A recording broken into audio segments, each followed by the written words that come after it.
Hello everybody, welcome to Nuuli Forged. I am your Dungeon Master. My name is Jared.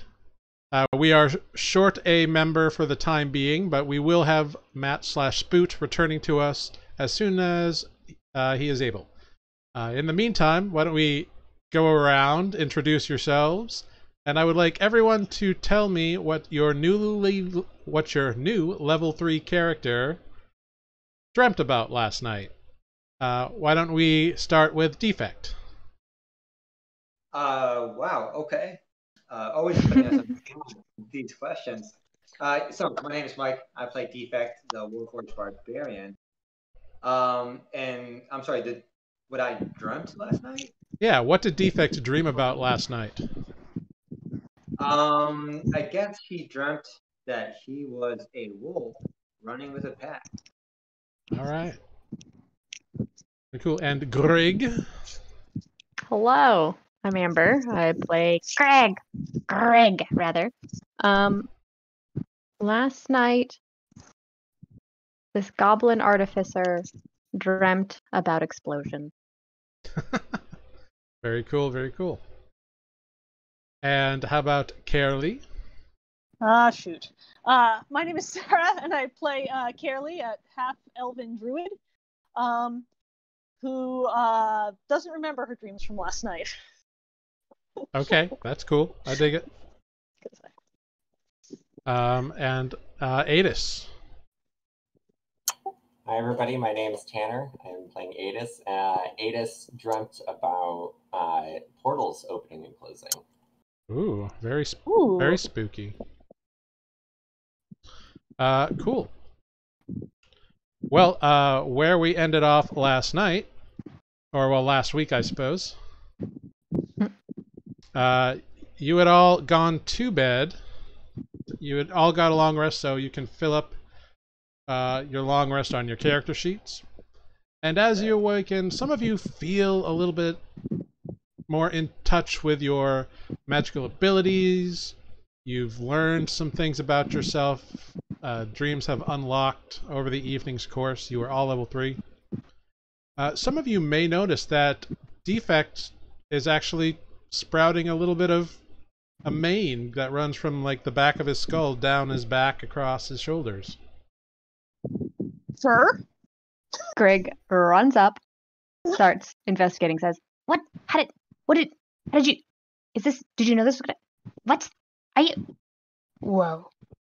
Fiddling and investigating. Spoot and Mies are busy cleaning up the campsite and making some breakfast from leftovers, so they're busy. Defect, this doesn't have anything to do with what I made you last night, does it? I believe it does. And I thank you for the gift. You're quite welcome. It's just strange. I've never seen that kind of reaction to it. I must admit, I did not expect this as well. However, I do feel more empowered. And a type of power I feel I can share. Oh, that's good. And I guess to recap for anyone else, hated Yes. What did... from the wolf bang that I got from the previous encounter. Mm-hmm. So I have it now inside me, and that's my totem spirit. Sarah, your mic is activating a lot. It sounds like there's wind.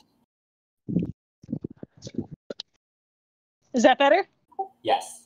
Ah, great. Thank you. Sorry about that. That's fine. Fantastic.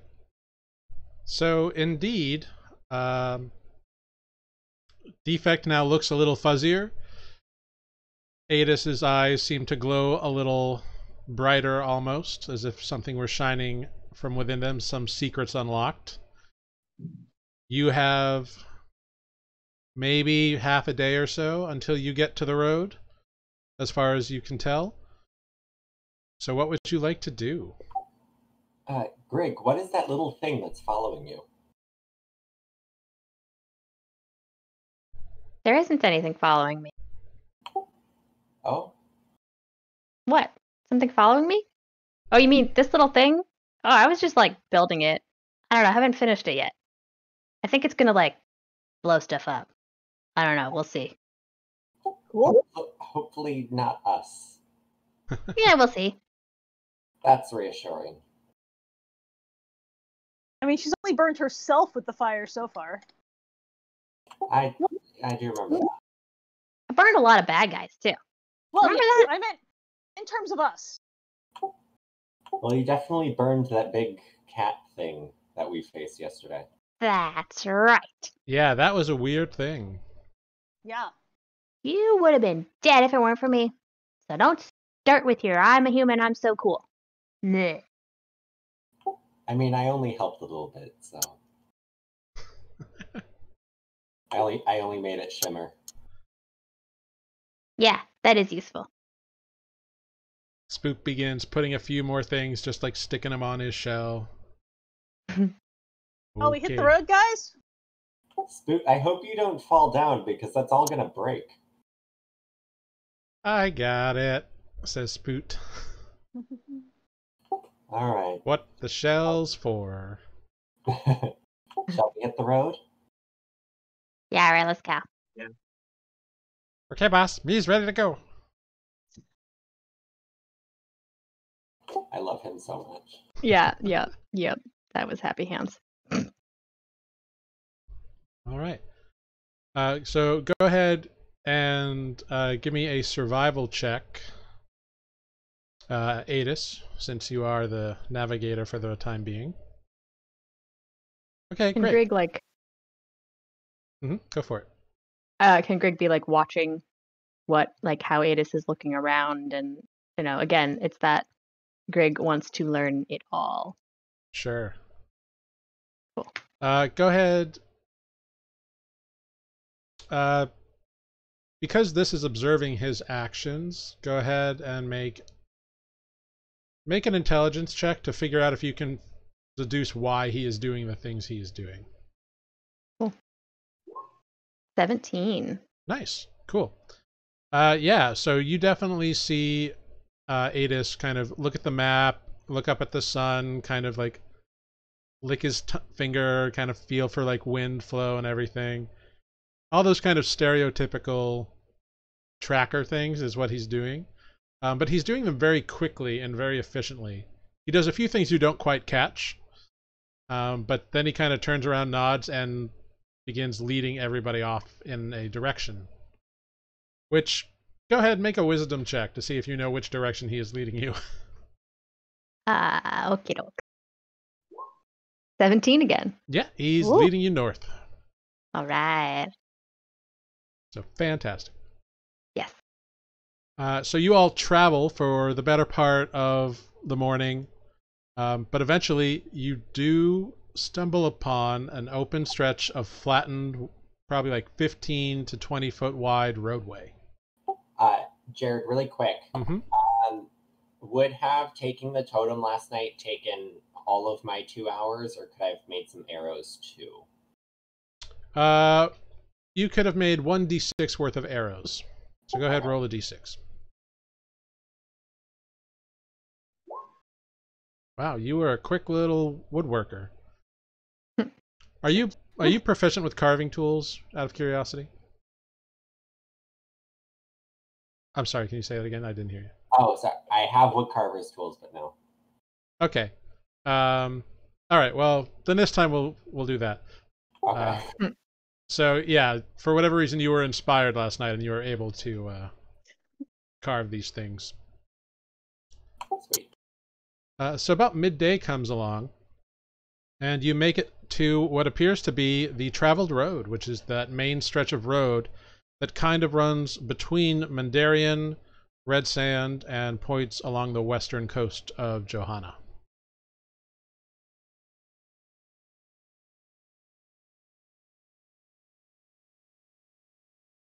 Which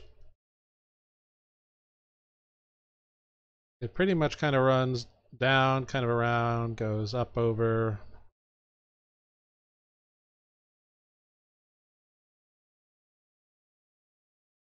It kind of scoots away from the arid waste a bit, kind of cutting through the withered pines, but you have indeed found your way back to the traveled road. Do you guys want to keep walking, or should we just like wait for a caravan? We can keep walking. As well, keep Let us moving. continue. Can't leave everything to chance, you know. Yeah, just like yesterday. That was too much chance. Much Yeah, we sure did encounter a lot of stuff. You did. Ugh. a lot of fauna yesterday. Yes. I would say not enough flora, but I've had enough of flora as well. Yeah. Yeah, that little bush guy was awful. All right, the little bush guy was kind of cute. Ugh. Cue the Benny Hill theme song. Wah, wah, wah, wah. Fantastic. So indeed, you begin heading west towards the village of Redsand, which none of you have ever been to before, so you don't really know too much about it, except that it's a village fairly close to the arid waste, and seems to be worthy enough to be a stop point on this road. Is there red sand? There could be. But as to why it is called that, or what the cause of the red sand is, who knows? So, you guys journey for the better part of the day, meeting not a single soul, actually. And the time comes to set your camp. How mundane. Yeah, it was fairly quiet along the road today. The road is well traveled for the most part, so it's not uncommon for most ne'er-do-wells to avoid the road, because typically those caravans that travel do so with guards for just such a reason. But that doesn't mean they are all kept out, so there's a chance that like solo travelers might be harassed, stuff like that. But you're a group, so who knows? However, as you are kind of pulled off to one side of the road, setting up a camp, I would like everyone to make a perception check for me, please. 17 again. Nice. All right, Kaerlie rolls a 7. My character sheet, there it is. Wasn't opening. Apparently it's terrible. Aetis is an 11, and Defect is a 9. Okay. Come on, So, guys. Grrrig, you hear it before anybody else, but you hear this kind of click, click, click, click, click, click, clickety clackety noise. Click, click, click, click, click. And it sounds like it's coming from the direction you're traveling in, so it's coming from the west. Okay. And it sounds like really big legs kind of clicking and clacking along the road. Guys, something's coming. It's like clicking, clicking. It's like I don't know. It's legs. This is Defect. Get ready. Which way is it coming from? Can you hear? Over there, the west. Do I see anything? Yeah, do you see anything? You do hear it now, Aetis, now that it's kind of been pointed out. You thought it was like background cricket noises or something. But you do hear it coming like straight down the roadway now. Is it maybe a cart? Like it's probably like 80 feet around a corner at the moment, but it's definitely getting closer. Make an insight check. Who? Aetis, All of us? to see if he can figure out what the noise is. It does not sound like any cart that you have ever heard. It's much more like repetitive kind of click-clack, clickety-clack motions. And you hear the occasional now that it's coming around the corner. And as it comes around the corner, you all see this very large insectoid-like creature with like 6 or 8 legs. You're hard to tell because it moves like all of its legs as it's walking. kind of scuttling around. I would like everyone to make another perception check, please. Is this like Clash of the Titans, kind of like scorpion thing? Sounds like it. 16. Very nice, very nice. All right, very cool. So Kaerlie, once this thing comes around the corner, you get a really good look at it, and you can see that it is not alone. It has a saddle, and on it there is a small little humanoid riding it. Okay. As it gets within like 40 feet, Aetis and Defect, and Grrrig and Defect, you guys notice this too. And then when it's within 30 feet, Aetis, you can see the figure in the saddle on it without any kind of problem. At about 20 feet, the thing kind of like stops and whoa, does the little like horse like thing. And it's got a big like ovoid shaped head with rows of sharp pointy teeth that kind of gnash in on it. Oh, sweet. It is an interesting looking creature for sure. But as you have pulled off, indeed, from the back, a little figure stands up from the saddle and looks down at you all from underneath a very like flat, wide-brimmed, kind of like a Doc Holliday from Tombstone hat. Mm-hmm. Except it's like a pale tanned leather, and this individual is wearing like a long duster that's made of leather. There seems to be like a whip on one side. Very interesting looking figure. And you realize it's a gnome. And he looks down at all you and says, "Well, howdy. Hi. What's your folks' story?" Why do you want to know? "I'm just passing through on my way to find a few things. And I noticed you have a nice looking camp set up, so I thought I'd say howdy." Howdy. Hi. What's this thing called? This, It's got pointed teeth. Oh, it sure does. This is my Kruthy. Raised her from an egg I did. Kruthy? That's What's right. a Kruthy? Well, she's my Kruthy. That. What is it, though? I've never seen anything like this. Oh, she's a Kruthrik. But don't worry. She's mine. I'm her queen, for lack of a better terminology.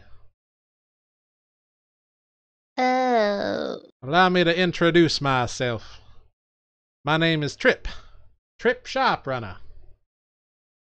Investigator extraordinaire. That's quite a proclamation. Well, I've been an archaeologist for nigh on 65 years since I graduated. Well, that would be a reason for that name, I guess. Graduated from where? I mean, college? What do you want from me?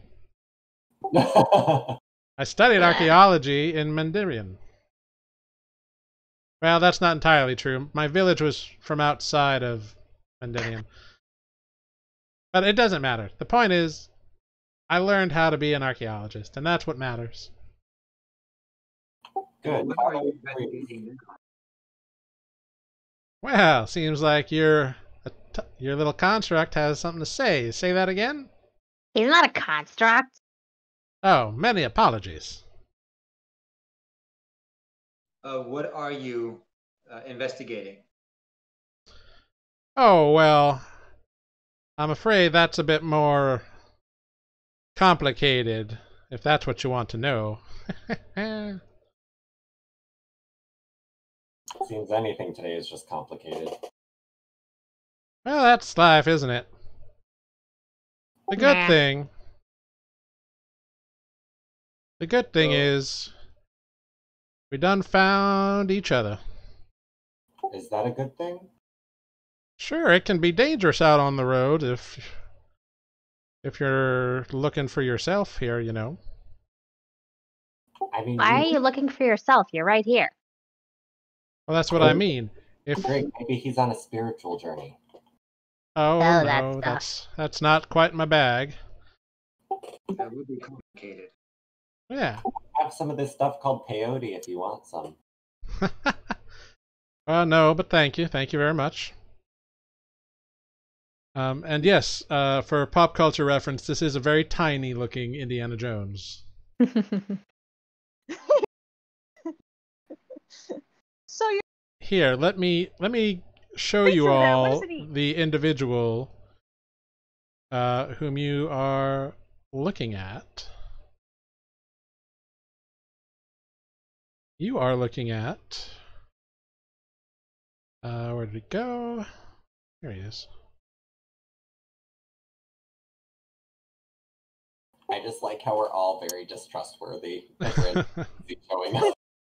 Everything else we've seen so far has tried to kill us, so... I mean, there is that. So this is what this gentleman looks like. Adorbs. I like his eyebrows. Yes, they are very pronounced. Yes. And he's got a feather in his hat. Yeah, he's quite a dashing, kind of rakish, handsome-looking gnome, actually. Hmm. And his lovely Kruthi looks like this. Ah! Except with a saddle on her back. I want it. On something with spikes that big. Please put that down on the list of things to tame. Okay, boss. Yeah, I didn't notice you had yourself a little kobold friend. That's right, he's a friend. He's not a pet. Grrrig says and glares at Aetis. Oh, don't you worry none about it, there, little goblinoid. Me and Kruthi here, we're more like partners. Ugh. Turn of phrase. No offense meant. No offense meant. I'm the tallest goblin in my family. Well, that's an impressive feat. I am of average height in mine, so you have me outdone, I am sure. Anyway, and he kind of dismounts from his saddle.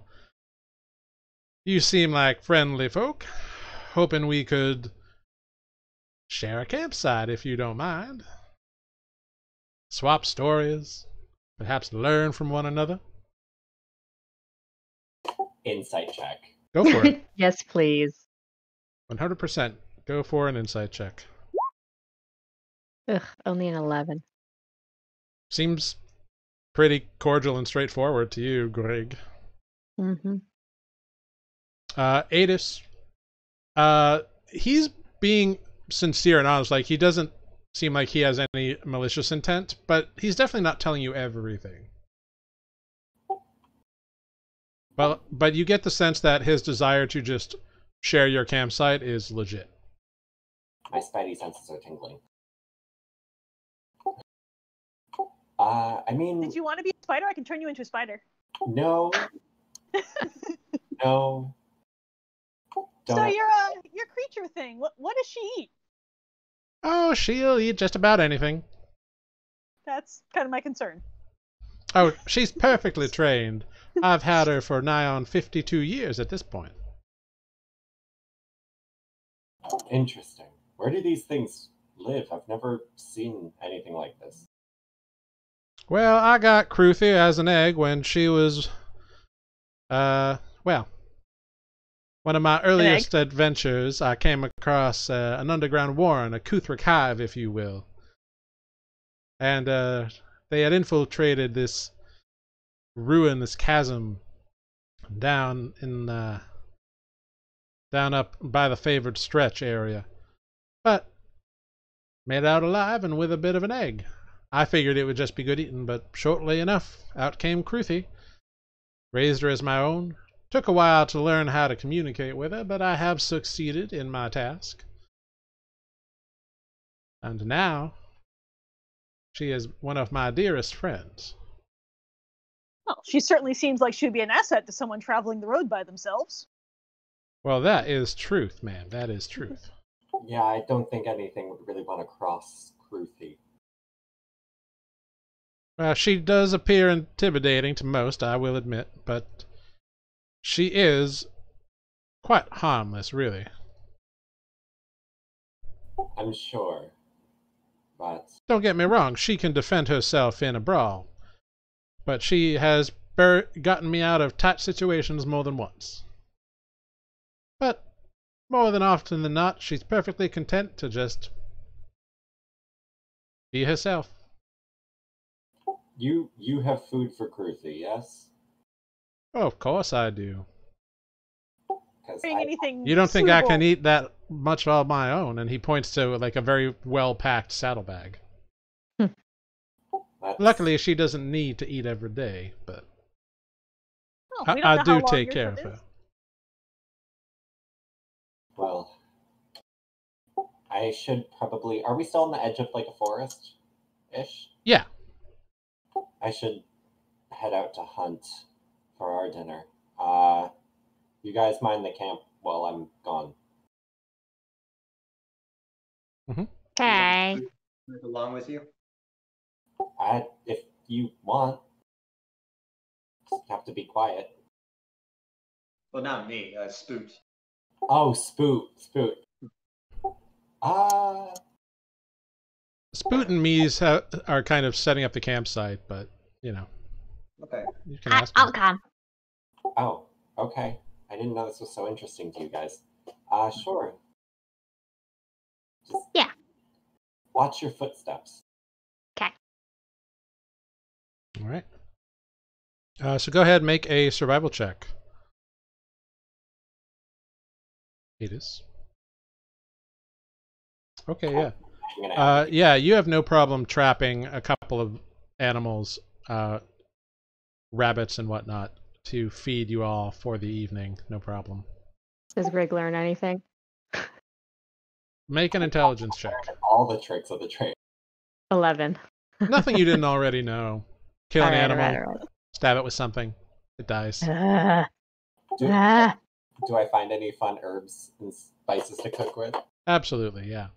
Awesome. There's this really nice kind of mustardy sort of spice that you can grind up into a paste and slather on and let kind of marinate for a hot minute as you're getting the fire set up, and it really penetrates the skin or the flesh really nice and kind of adds a pepperiness to the meat. Cool. Yeah. Gourmet dinner. Yeah, it's pretty nice. So indeed, I will spend time with Grrrig because she seems to be interested in like showing her how to like skin the rabbits and stuff. yeah, they are very interested in learning all the tricks that you have. Grrrig eats that up. Trip spends his time, unless anybody objects to him and Kuthri staying. Yeah, he sets up a little tent for himself. Kuthri just kind of turns around a couple times and then digs a hole, like very easily, very quickly. And then you don't know how deep it goes, and then she pops back up with her head and just kind of like looks at Trip as he like throws her some meat of some kind. What I'm imagining is in my head is like both horrifying and adorable. Yep. Kind of is. Yeah. Yep. Sounds about right. Terrifying thing like spinning, drilling down. Like a dog making a den. Yeah, and its head just kind of like cutely pops up. Mm-hmm. So you spend a few hours getting your food all done up. While you're eating, Trip engages each of you in conversation as a group and, you know, kind of asks general questions about you. So, what brings all you on to the road? Which way are you heading? Is this a general question or is this to... He's generally addressing the group at this point. Okay. Adventure heading west. Well, whereabouts? There's a lot out that way. We need to go to Redsand to finish an assignment. An assignment, you say? Yes. Who sent you out? What for? What's the assignment, if I may ask? It's complicated information. Well, didn't mean no offense. I was just making conversation. No, it's fine. It's just stuff. Certain things need to be kept private. Fair enough. Fair enough. Well, Redsand's a nice little place to hang out for a minute if you don't mind the heat too much. Plateau gets mighty dry. Oh, fun. Mm-hmm. I take it y'all have never been there before. No, sir. No. You got any recommendations of things to do there? Well, now that you mention it, yeah. There are a few places that I like to hang out when I go into town. Of course, it depends a bit. The trade within, that's a nice solid place to lay your hat. Merla and Josh there, they run a nice little establishment. There, if you're interested in mining, they got the mines. That's kind of what the village runs on. There's herders and stuff further off on the plateau, if that's your bent. A lot of folk come into town looking to strike their fortune and head out into the arid wastes. If you're looking for that, well, Sand Dune Expedition's the place to go. I really would prefer not to go into the desert. Well, like my trees. We're really a desert kind of a people. Well, that's fair. Not for everybody. It's certainly dry and gets everywhere. The turtle doesn't appreciate the dry part. Well, perhaps not. Besides, I hear there's been a few kobolds running around. No offense. And he kind of tips his hat to Mies, causing a bit of trouble that way.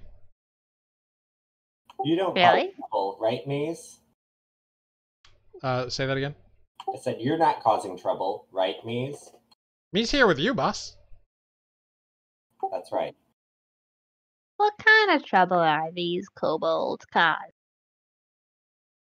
Well, they've been doing a few things, according to rumors. I've heard that they've inhabited an old ruin a few days southwards into the wastes. Some people have come back barely alive because of the dehydration, but they made it, claiming that kobolds stole their supplies in the Threll ruins out that way. Old ruins. How? What kind of ruins? As far as we know, it's either a place that was or had a king or something called Threll. Threll. And Aetis is just gonna kind of like start trying to think. Mm-hmm. Yeah, you can make a history check. Is it worth any of the rest of us making that check? If you are trained in history, you can certainly try. I'm not trained in it. Okay. Okay, cool. Aetis. Sorry, he rolled natural 20. Yeah, he did. Well done, Aetis. There it is, He's a natural 20. history scholar. Don't rely on me in combat tonight. Just fairy fire, and it's all on you guys. Indeed. While you don't know too much about it specifically, you do know that there was a place called Threll back in your youth that you learned about. It was north of your village, as far as you know.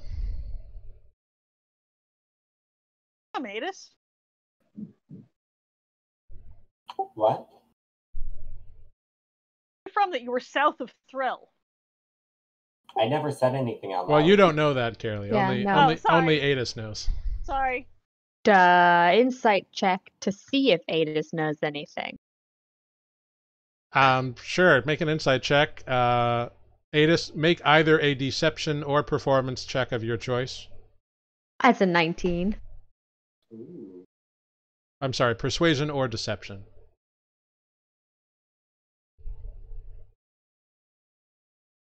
Okay. Ooh. Yeah, you see, like, facial, like, he doesn't say anything, but you can see that Aetis does a little facial tick. His face gives away something to you, Grrrig. Okay, he knows something. Okay, that's all. All right, cool. Great. What's his face? Tyndall? I wrote it down and I forgot it. Trip? Trip. Not Tyndall. Trip. Is this normal for kobolds to, like, take over one spot, or do they normally, like, you know, show up in little small bands? Actually, Mighty Mees, you would know this too.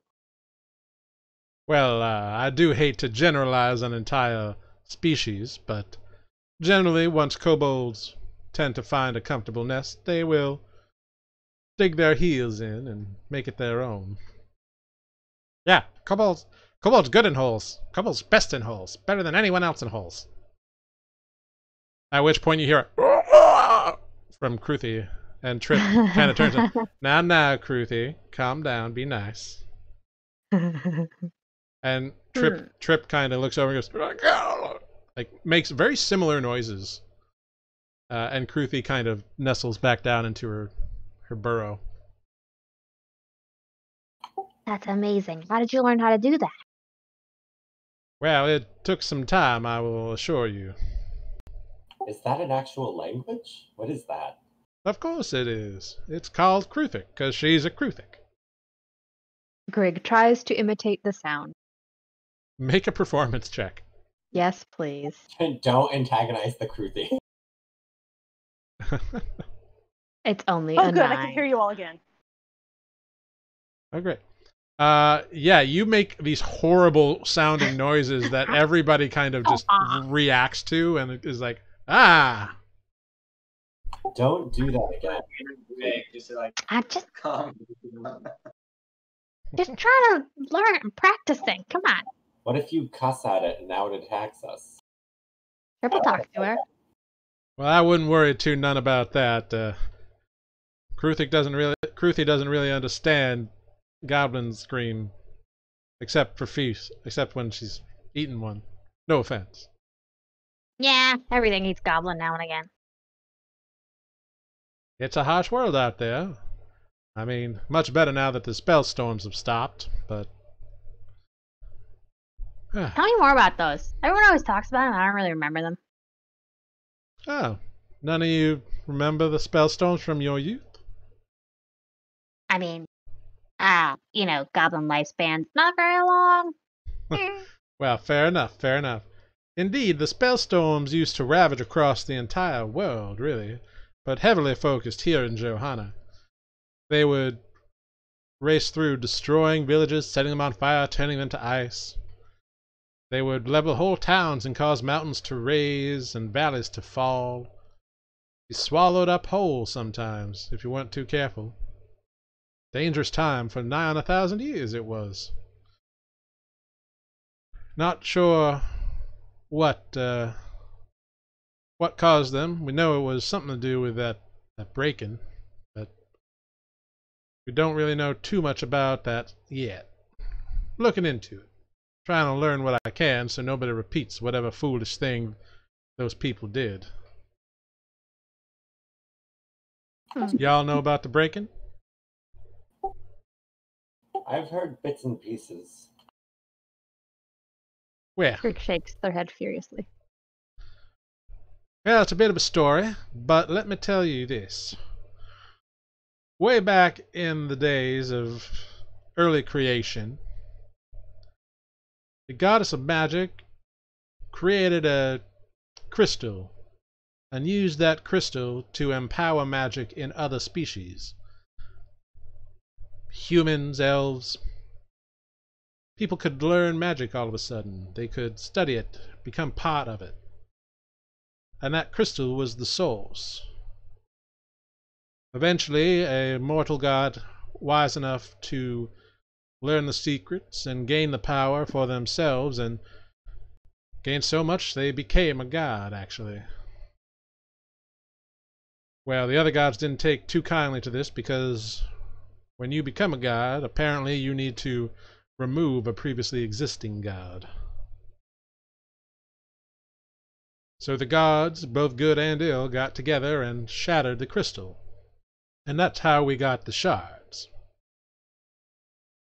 Each of the shards embodying various points of magic, and for thousands of years people hunted them down, used them to raise empires and conquer cities. Mages used them to enhance their abilities and create horrible creations and wondrous moments. It's very poetical. All that being said, soon enough all the known shards went missing. Which, for your average person, wasn't a big deal. But when you're in power, and the source of incredible power starts going away, well, folks get a bit uppity, and so wars started over it. Then something happened. The entire world changed. Johanna here used to be an entirely different continent. Very different indeed from what I can understand from my research. But in those moments of upheaval, pieces of the shards, called fragments, skittered across the landscape, across the world. Theories are that each spellstorm housed a fragment within it, and would rage forever. If it is indeed true that fragments were within it, each spellstorm may have stopped because all the fragments have been deposited across the globe. These fragments all have but a fraction of the power they once did as a part of the shard. But still, people have been hunting them, using them to empower objects and spell-like abilities. Not much is too much known about them, but it is indeed dangerous that they are out there. Someone finds a fragment that has not been imbued into an item, well, who knows what it could do. Grrig's eyes are so wide, listening and absorbing this story. But unfortunately, that's me talking for a long time. Do you know how much of the continent has changed? Oh, quite a bit. See the Threatspire Mountains over in the east there? That used to be a beautiful valley area. The outcropping used to be a forest. Even where we are now, these withered pines were once lush and beautiful. The arid waste, theory is that it was once at the bottom of the Atlantic Ocean. But indeed, no one knows for sure the extent of the damages. Not too much has been recovered, but it's been a hard 1,000 years since it all began. Only about the last 18, 20 maybe, have been free of any reports of spellstorms. Do you know something about that former continent that you are particularly interested in? No, I've just heard a lot has, changed, and, things between cities have only recently opened up, so, communication's just starting, and my old professor had some theories, and it seems like everybody has different theories. And well, so, that's the good thing about theories. You can come up with as many as you want until you find out the truth. right, so I was just kind of, trying to see where everybody's at with it, what everybody thinks, because maybe someday someone will actually have the truth. Fair Yeah, enough. but it'll probably be 1,000 years again. I mean, let's be real. Yeah, but that was a lot to take in. I'm going to go for a walk and just check around the area, make sure everything's good for the night. All right. Insight track. Sure, go ahead. 19. So yeah, something's on Aetis's mind. Hmm. But you don't sense any, like, nefariousness about it. For sure. Could just be he needs to think about something. Mm-hmm. So Aetis gets up and goes for a little bit of a walk. Trip, meanwhile, continues talking to you all as much as you will talk to him. He's very amiable. Or seems to be, at any rate. I want to ask, are these shards what he's looking for? Fragments?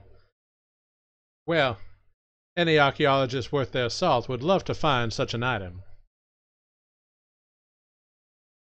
And what would you do if you find one? Study it, of course. What else would you do with it? By studying such an item, we would learn so much, not only about the shards, but potentially our history. Our shared collective history. How our societies survived the horrible spellstorms. And what we used to be would be very interesting to know to me. And so where do you head now to search for this item? Well, I'm heading east, you see. I've heard rumors that there was once a mighty warrior that had a powerful trident that was called the Revealer. Not too much is known about it, but it is claimed that it had a mighty gemstone that powered it. So I have listened to the legends, and I have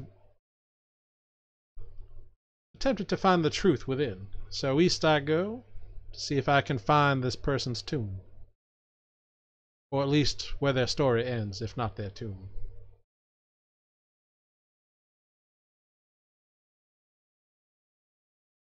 At some point in there, Grrrig is going to try to slip away after Aetis.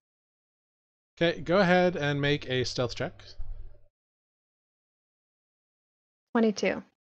Cool, yeah, you slip away without problem. Go ahead, make a survival check. And Aetis, go ahead, make a stealth check. Okay, I mean, I'm not, like, trying to, like, super hide. I'm just, like, getting distance. Okay, well, then you make a survival check as well. 3! Okay. Not that I did much better. I would kind of still, like, remain, I could still see the campfire. Sure. So, like, it's not like I would be too far out, danger, whatnot. Yeah, you kind of, like, head out and kind of stay out of the campfire, but maybe, like, 80 feet away. Kind of lean up against a tree, kind of thinking to yourself. Grrrig, you sneak away with no problem. Nobody even notices you depart. But in doing so, you focus so much on your sneaking that you totally lose track of where you thought Aetis had went, and you can't find him specifically. Okay. I will sit there for a little while, whatever point I stop, and just, like, sit and listen. Perceive, absorb the scenario. Okay. Aetis, what are you doing in your awareness? Are you doing anything that would make noise? Or are you just silently thinking? Probably he'd be, like, talking to himself, and like, he would be pulling, like, the necklace I talked to you about. Yep. Previously, he'd be, like, holding that and just, like, looking at it. Probably, not, like, super, super loud, but, like, if he's flustered and kind of upset, so. Okay, Grrrig, go ahead, roll a perception check. God damn it, it's a 2. Yeah, you can't find Aetis at all. You don't hear anything, and you get kind of flustered with it, so you start, like, towing the dirt or, like, kicking the dirt for yourself out of your own kind of boredom. And yeah, I'll just, like, start fiddling with something. Yeah. I'll make something. All I wanted to do was have to talk to Aetis and not be mean. Or be a little mean. Did you, did she make noise where I would hear her? You can make a perception check. Yeah, because you are focused on what you're doing, it would be a disadvantage, I would say. Okay. Yeah, you hear them. You hear Grrrig kind of muttering and kicking in the ground. I'll just kind of like, hide the necklace and go back. And just, Grrrig, is everything okay? Why'd you wander away? You know something. I mean, everybody knows things. Grrrig makes the most sarcastic goblin face ever. It's hideous. Some people drink and know things, actually. But...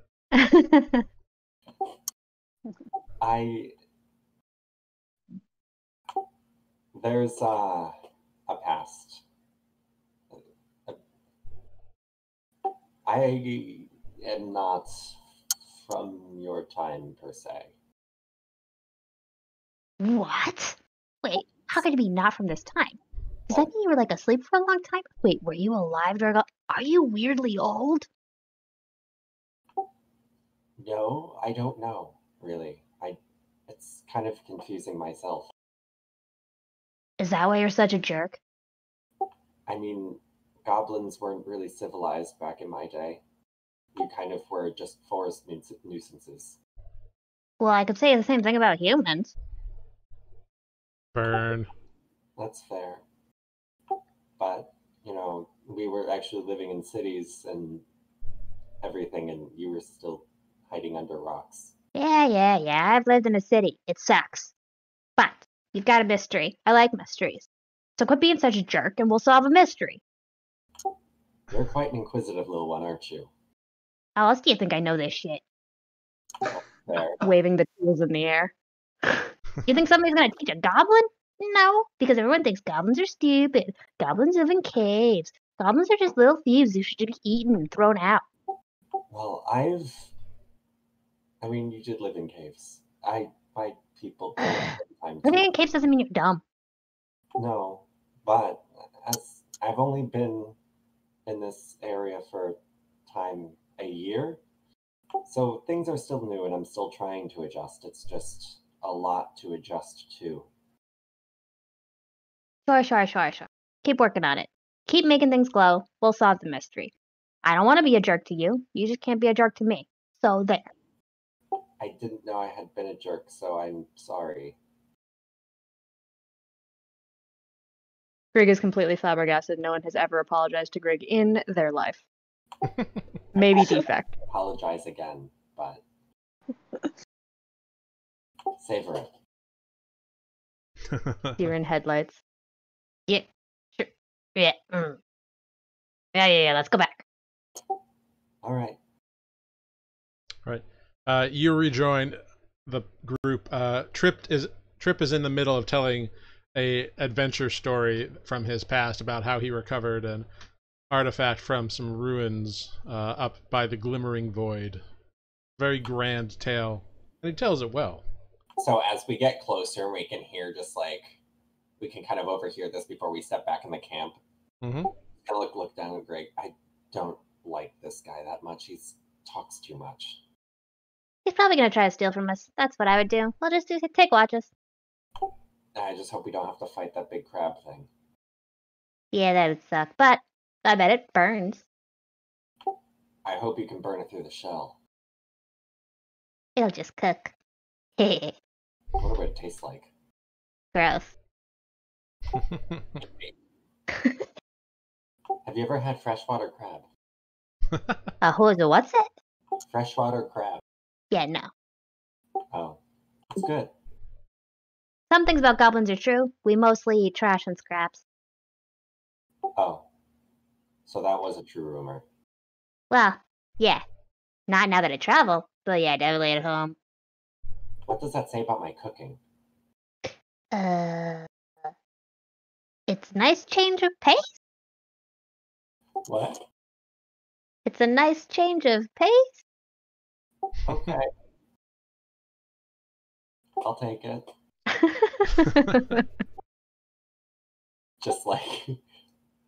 doesn't know if he should be shooting daggers at Grrrig. Grrrig doesn't know either. Very well.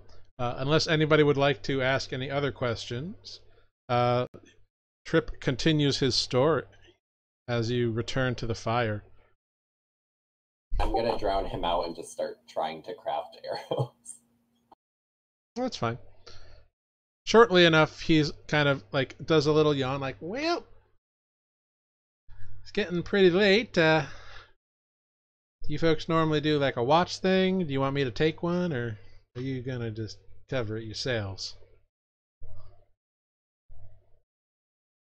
We'll take watches. Yeah, we got it. All right, as you will. And he kind of tips his hat. All right, Kruthy, time for bed.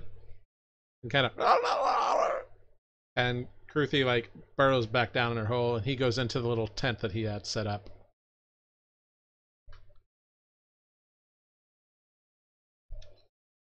So you all want to set up watches for the evening? Cool. Go ahead, and whoever is going to take the first watch, go ahead, roll a perception check. I'll go first. Oh, Okay. Oh, okay. I don't care that much. all right. I'm going first. Cool. Great. So with an 11, your watch passes uneventfully.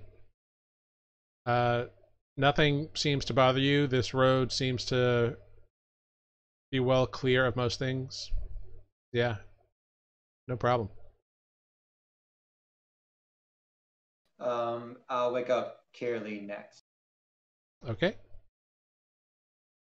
Kaerlie, you are awoken for your watch. Defect goes into shutdown mode. Yeah, it's a quiet night. It's a very different kind of environment than you would normally be used to, but you've been in this area for a while now. It's weird to you, and you keep thinking about it, because where you come from, all the trees are very lush, and all the bushes are full, and most of them flower at some time of the year or another. However, this place, everything is dry as though it's competing with each other. It's a weird difference. It doesn't feel unnatural.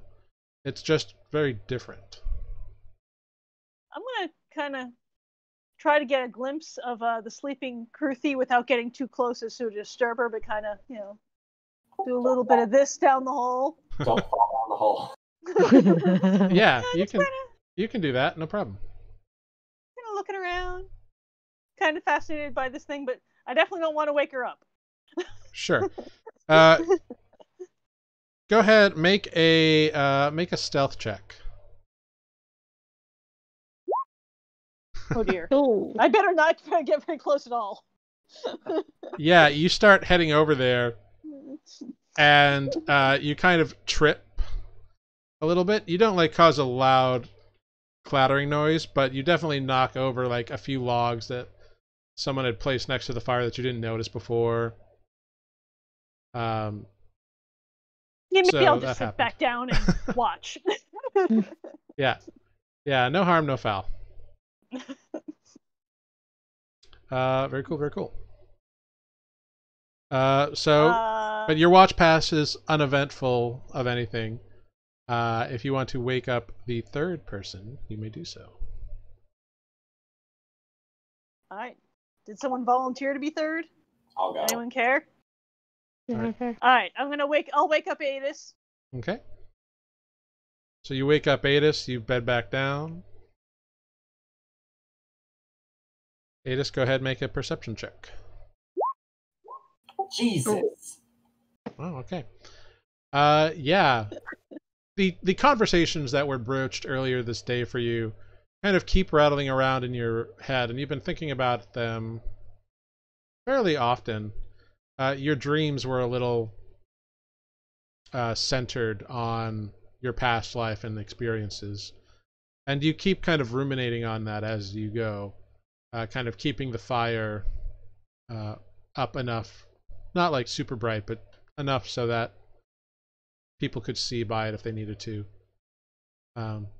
You're just kind of absently poking the fire for the most part this evening, but nothing seems to bother you or your friends. It's an introspective evening for Aetis. I'll wake up the Mies and Grrrig. Okay. Yeah, boss. Yeah. What? Yeah. You're watch with Grrrig, please. Okay. We got a boss. Hi, Maze. Hello. Does everyone call you Maze? Mies is Mies. Yeah, okay, that's what I thought. Okay. We must protect him at all costs. He's not so much a conversationalist. No big I deal. rolled a 6. So Grrrig, you notice that Mies just kind of, his version of like watch is like walk around the entire camp and like poke at bushes with the short sword he was given. And like he just randomly goes and like pokes a bush and then like stabs at a tree. I mean, that shit was traumatizing. That's understandable. Yeah, like he's checking everything. And like it's not like he's doing it like he doesn't know what he's doing. Like he's very deft in his motions. Like you can tell like he knows how to take care of himself. But he's doing his thing. And you're just fascinated watching this kobold kind of march around. Very like it's almost regimented what he's doing. It's very interesting.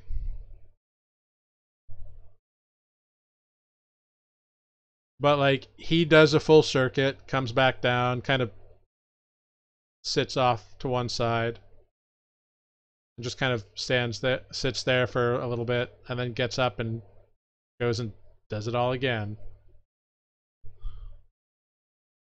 Fascinating. Mm-hmm. I don't know what sociology is, but that's what Grrrig is doing. Fair enough. Grrrig doesn't, rather. Eventually, the sun begins to come up, and Trip is one of the first ones up. He comes out of his tent, stretching. Ah, well, now. What a glorious sleep. It was nice not to have to wake up every so often to make sure things were doing well. I appreciate it. And he kind of goes over to the hole and calls down, Ruthie, come on now, time to get up. And skitters out and kind of comes out of the hole. And as Kruthi exits the hole, the burrow collapses in behind her. So it's filled in automatically. But as the rest of your party is awakening Grrrig, Trip kind of looks at you all and much obliged. Wish you all much luck on your adventures. If I hear from you or if I see you again, I'll be sure to say hello. Yeah. Sure. Good luck to you, sir. And have a good trip. You as well, man. Have fun in Redsand. It's a nice place to visit. Good day. And he mounts up on Kruthi and kind of like, yeah, Kruthi, and like skitter away. Rides off to the east down the road, away from you. As he like starts, like it's not facing us anymore, I like keys phone wallet kind of thing, just like to make sure that shit is still there. Go ahead and make an investigation check. Yeah, I do the same thing, and I tell Defect to. Yeah. Oh my god, anyone who is interested can do so. Keys, phone, wallet, questions for Yana. Yeah. All right, Grrrig, you've got everything as far as you know. I mean, based on how I sleep, is there any way that he could have stolen anything off of me, or would I have? There's always a way. If you're worried about it, you can make an investigation check. If you're not worried about it, I will say you did not I would say you did not register anything in your sleep mode. But Grrrig did tell you to look at all your stuff. He's kind of like an arcane trickster or some shit. So you all investigate your backpacks, your pockets, check for your keys. Everything is there. except for the money.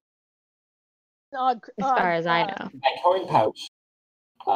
Yeah, each one of you who There- checks, everything is there. Like, nothing's missing. Oh, he was an Well- interesting character. He's definitely memorable. Yeah, I don't. He talked way too much. He's a gnome, man.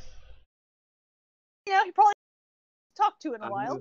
feeling we'll come across him again. Well, yeah, I suppose if we keep working for these Seeker guys, that's probably true. Seeker's got to be looking for something, right? That's what we learned. Everybody's looking for something. Mostly power. And shards. Well, I mean, I feel like the shards are power, technically. Lesser cumulative power. Yep. Shall we? How far does it look like we're off from Redsand? Probably a few days.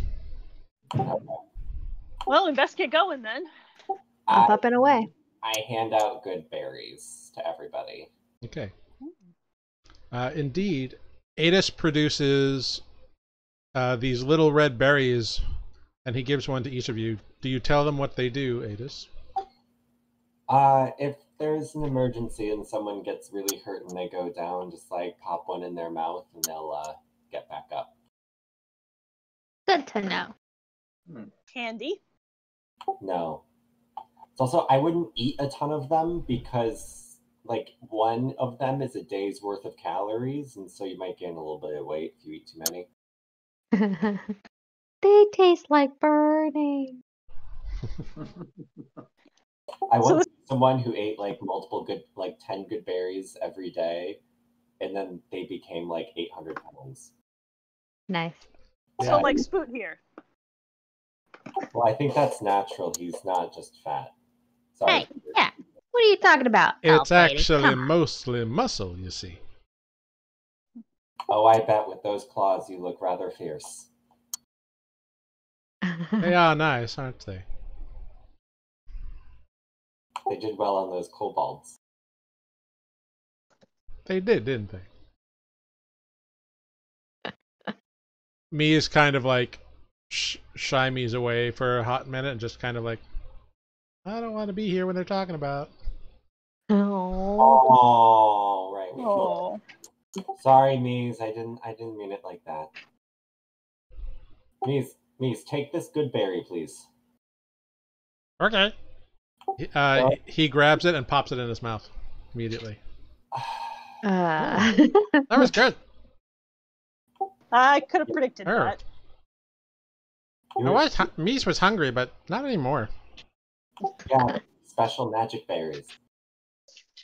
What kind of magic? It's supposed to save you if you're dying, so you weren't supposed to eat that now, but I guess we'll just keep that in mind for the future. Oops. Mies didn't know. Mies never had magic berry before. Well, I'm glad you're not hungry anymore. Yeah. Alright, so let's shove off. You begin your trek on the road. Does he have a, like, food baby after the berry? No, because he only ate the one. I wasn't sure how that berry works. He's a fairly small creature. Magic berry in the That is digestive true. system, I don't know what happens. So I didn't know if like food baby appears because you're full. Right. Okay, cool. So is it kind of the same kind of deal? Aetis, you're kind of leading the way with Mies and everyone else is behind. Unless Spoot wants to take the wheel again. Spoot's happy to be in the back at the moment. Kind of. Spoot, take the wheel. Grrrig will once again try to like watch and learn. All right, cool. Cool. Yeah, it's very easy to follow this road, so it's no problem at all. You head on towards the west. The morning comes and goes without too much of a problem. Why don't you go ahead, give me a perception check, Aetis, since you're leading the pack, as it were. Who's the pack leader now, Defect?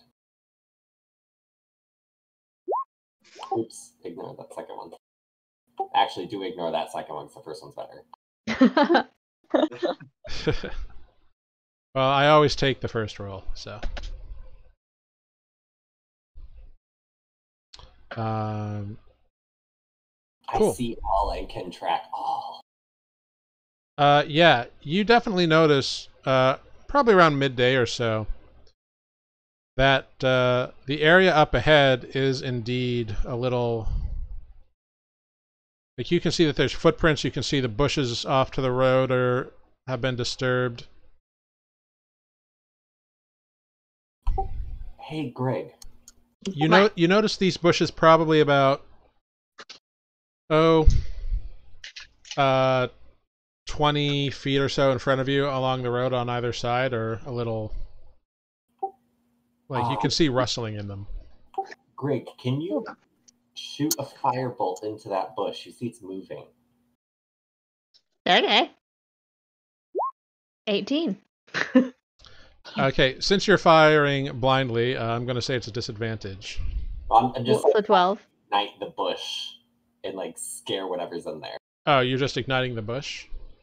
Yeah, he said shoot at the bush, so I'm shooting the bush. Whatever that means. Well, read the firebolt spell cantrip to me, will you? Just real quick. Or put it in, or you can click it in chat. Unattended burn. Yes, but if you have to target a creature, then the spell would fizzle. Oh. Oops, no. Do it. Okay. You hurl a mote of fire at a creature or object within range. Okay, great. Then yeah, you totally hit the bush, and the bush kind of like smokes and sparkles. And from within the bush you hear a, hey, hey, hey, hey, hey, hey, hey, hey, hey! And a pair of humans rush out of the bush. And they're like, what the hell was that? What the hell was what? Why are you hiding in the bushes? We didn't know who you were, and now you're throwing fire at us. What's this all about? Because we don't know who you are, and, you know, hiding in a bush isn't very, you know, it's very friendly. Well, it's not like we hurt you or nothing. We're hiding from you. Sure. We're very intimidating, but let's be clear. Everything's been attacking us lately. Oh, you wouldn't believe including 2 days ago. Including the shrubbery. Oh yeah, we get to get attacked by trees and shrubs. Well, that doesn't sound like anything that I did, or we did. No. Trauma. You'll understand, right? Well, all right. Well, sorry we hid. Jumpy. It's fine. We just thought you were highwaymen. Oh. Well, in that case, give us your stuff. I shoot him a death glare. Grrig's goblin sarcasm face. Make an back. intimidation check. Can I be helping? Sure. You can have advantage on the intimidation check. -1. Here we go. I'm helping. Hey. Wow. Oh, thank God. Didn't really help, but. All right. So they look at you. They look at each other and they look back at you. They're like, "Good to see you have a sense of humor." Yeah, sense of humor. They pull off to the. They kind of like step back off the side of the road, and they're like, "Well, don't let us keep you. Sorry to interrupt your trouble, or your travel, rather." Thanks. I just start walking again, just like keeping an eye on them. Yeah. Cool. All right. So you all begin walking. Over our shoulders a bit for the next. Yeah. You walk Next by. while. They make no aggressive move towards you. As you're all looking out at them. Aetis, what's your armor class? Bitches. 14? 14. Alright, so from the other side of the road, a crossbow bolt flies through the air and thunk, sticks in your shoulder, and you take 5 points of piercing damage. And I need everybody to roll some initiative. Of course, I nat won that. Change. Map. 16. Why did it do it twice? That 21, that was nice. Yeah. Um, I'm not sure why I decided to do it again, but you know. That's okay. Well, Oh my God, the is it 20 twins? the 21 was the first roll, so that's the one that we Yes. will go with. You're so nice. Are we being accosted by twins? No, they look different. They just, you know, it's one token. So Tokens. I'm not going to get like each mook a different token. That's just way too much work. But come on, there are mooks and there are meeks and then there are mokes. Yeah, mokes definitely have their own their tokens, but mooks not so much. So glad I had Grrrig shoot those bushes, but at the same time, I'm pissed I still got shot. You did. Well, you were keeping an eye on them. That's what you said. Right. So, you know. Things happen with what you say. Oh my god. all People right. rolled terrible initiative. Yeah, it's pretty fun, actually, for me. So, great. Uh-huh. Cool. Goddamn world map adventures. All right. So, Kaerlie, you are the first person up. These two men here have done absolutely nothing. They've just watched as you've gone by. Alright. However, you did see a crossbow bolt fwink from this From where? direction. From this direction. And as you look out, you can see all the way up here on top of this ledge a human man standing there with a crossbow aimed towards your friend. Uh-huh. Cool.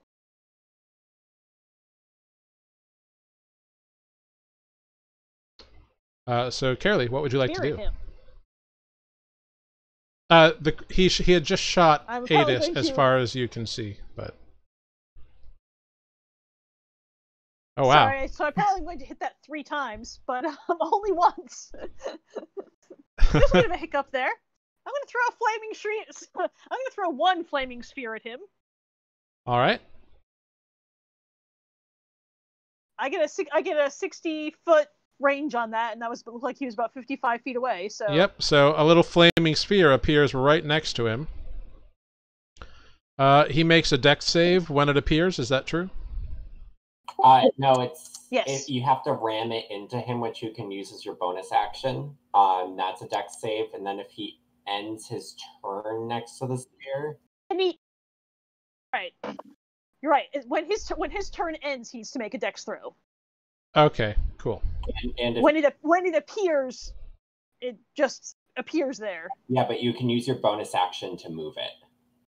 Yes, but it's already on him. Well, no, I mean like you use your bonus action to attack with it. Yeah, as the action, you create it in an unoccupied space, so you can create it right next to him. Gotcha. And throw it at him. And then you Yeah. then you use your bonus action to attack with it. Yeah, you can then use your bonus action to try to thwap it into him. I would like to Tag. do so. Very cool. So you are concentrating on that. He will make a dexterity saving throw. Let's see how we do. He rolls an 8. So sad. Well, So he will take 8 points of fiery damage. Because that is the first one that you rolled. Yes. Alright, and that is your turn. Unless you want to move. I'll back up a little, just to get away from those distracting people. Alright. You move, and the guy next to you whips out a scimitar and tries to slash at you. However, with an 11, I believe he misses you. He sure does, and that was awfully unkind. It was. Grrrig, it is your turn. Cool, cool. Well, I bet this is Grrrig, Grrig's love for humans. I know, right? Grrrig saw the attack on Kaerlie, right? Yeah, I would say so. Okay, great. Grrig's gonna just walk up to these fellas and be like, "Nope," and cast Thunderwave at them. Ooh, nice. Boom. DC 13 con save. Okay, they will make a Constitution saving throw.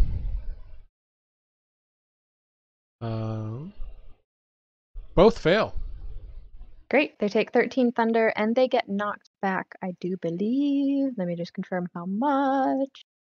It's knockback of 10 feet. Ooh, nice. Yeah, that And hurts them this both. I've whipped out a crappy looking wrench and just like whacked it against my little jeweler's hammer to make the thunder wave. Because Nice. wrenches are hammers. So you make this little tink and it goes Yeah. and blast them back. What seems to be minor is actually not. Indeed. All right. Cool.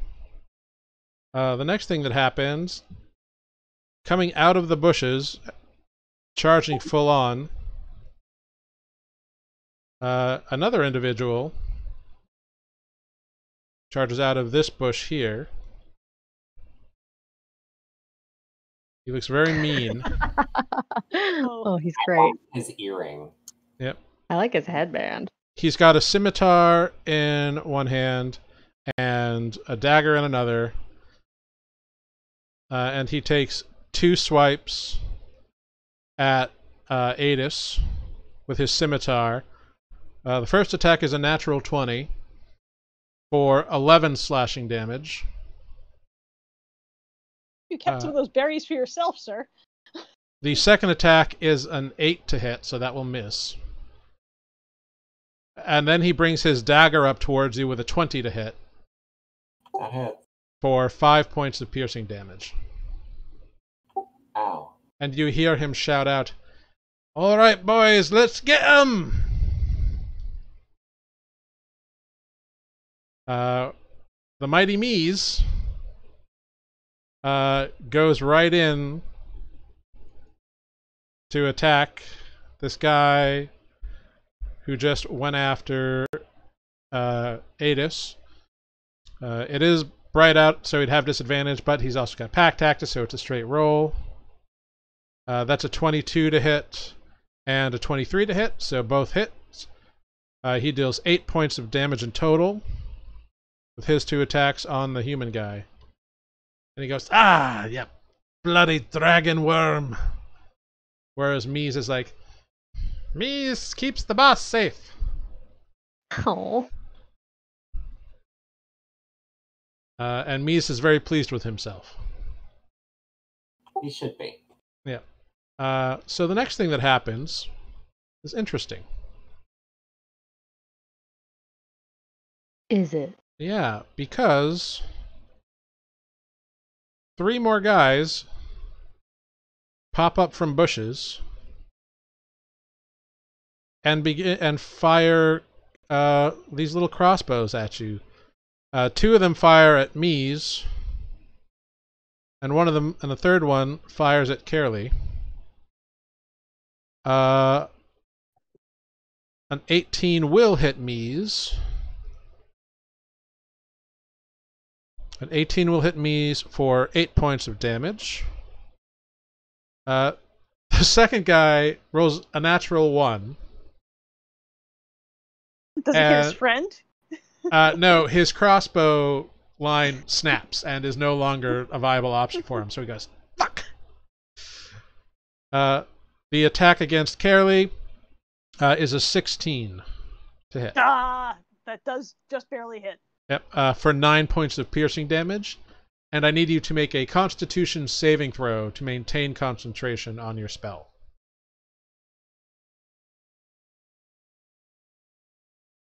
Okay. So unfortunately, the flaming sphere disappears. The guy who is next to it goes, "Oh, thank God," and relines up to shoot at you, Kaerlie, because how dare you try to magic him to death. However, he rolls a 6 on his attack. So, Fails. yeah, it goes way over your head. Not even worried about it.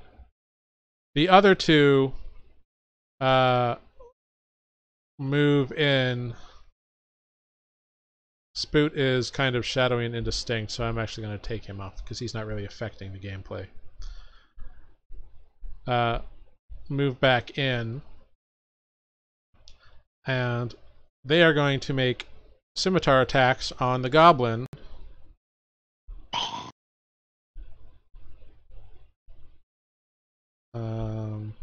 First attack is a 9 to hit. Yep. So the second attack is a 20 to hit for 2 points of slashing damage. How cruel. Grrr. Yep. Which brings us to Aetis. And this guy who his broke, so he moves in to Aetis with a scimitar as well. But he can't attack, right? No, because he used his action and his crossbow broke, so he threw it down to the ground. But now, Aetis, it is your turn. Alright. I'm going to disengage. Because I am in a lot of pain. Mm-hmm. I'm going to move, too.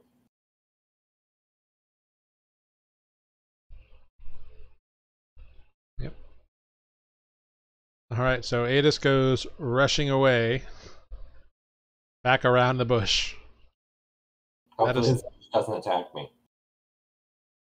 Well, Defect, it is your turn. Yeah, so seeing Grrrig get attacked, I'm going to activate Rage. Alright.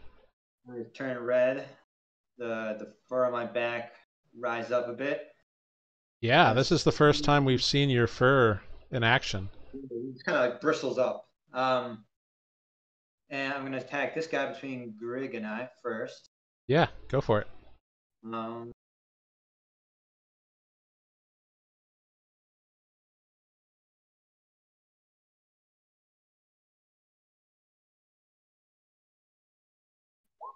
Oh yeah. Yeah. You eviscerate this dude. Like, your axe goes and squishes into him. He dead.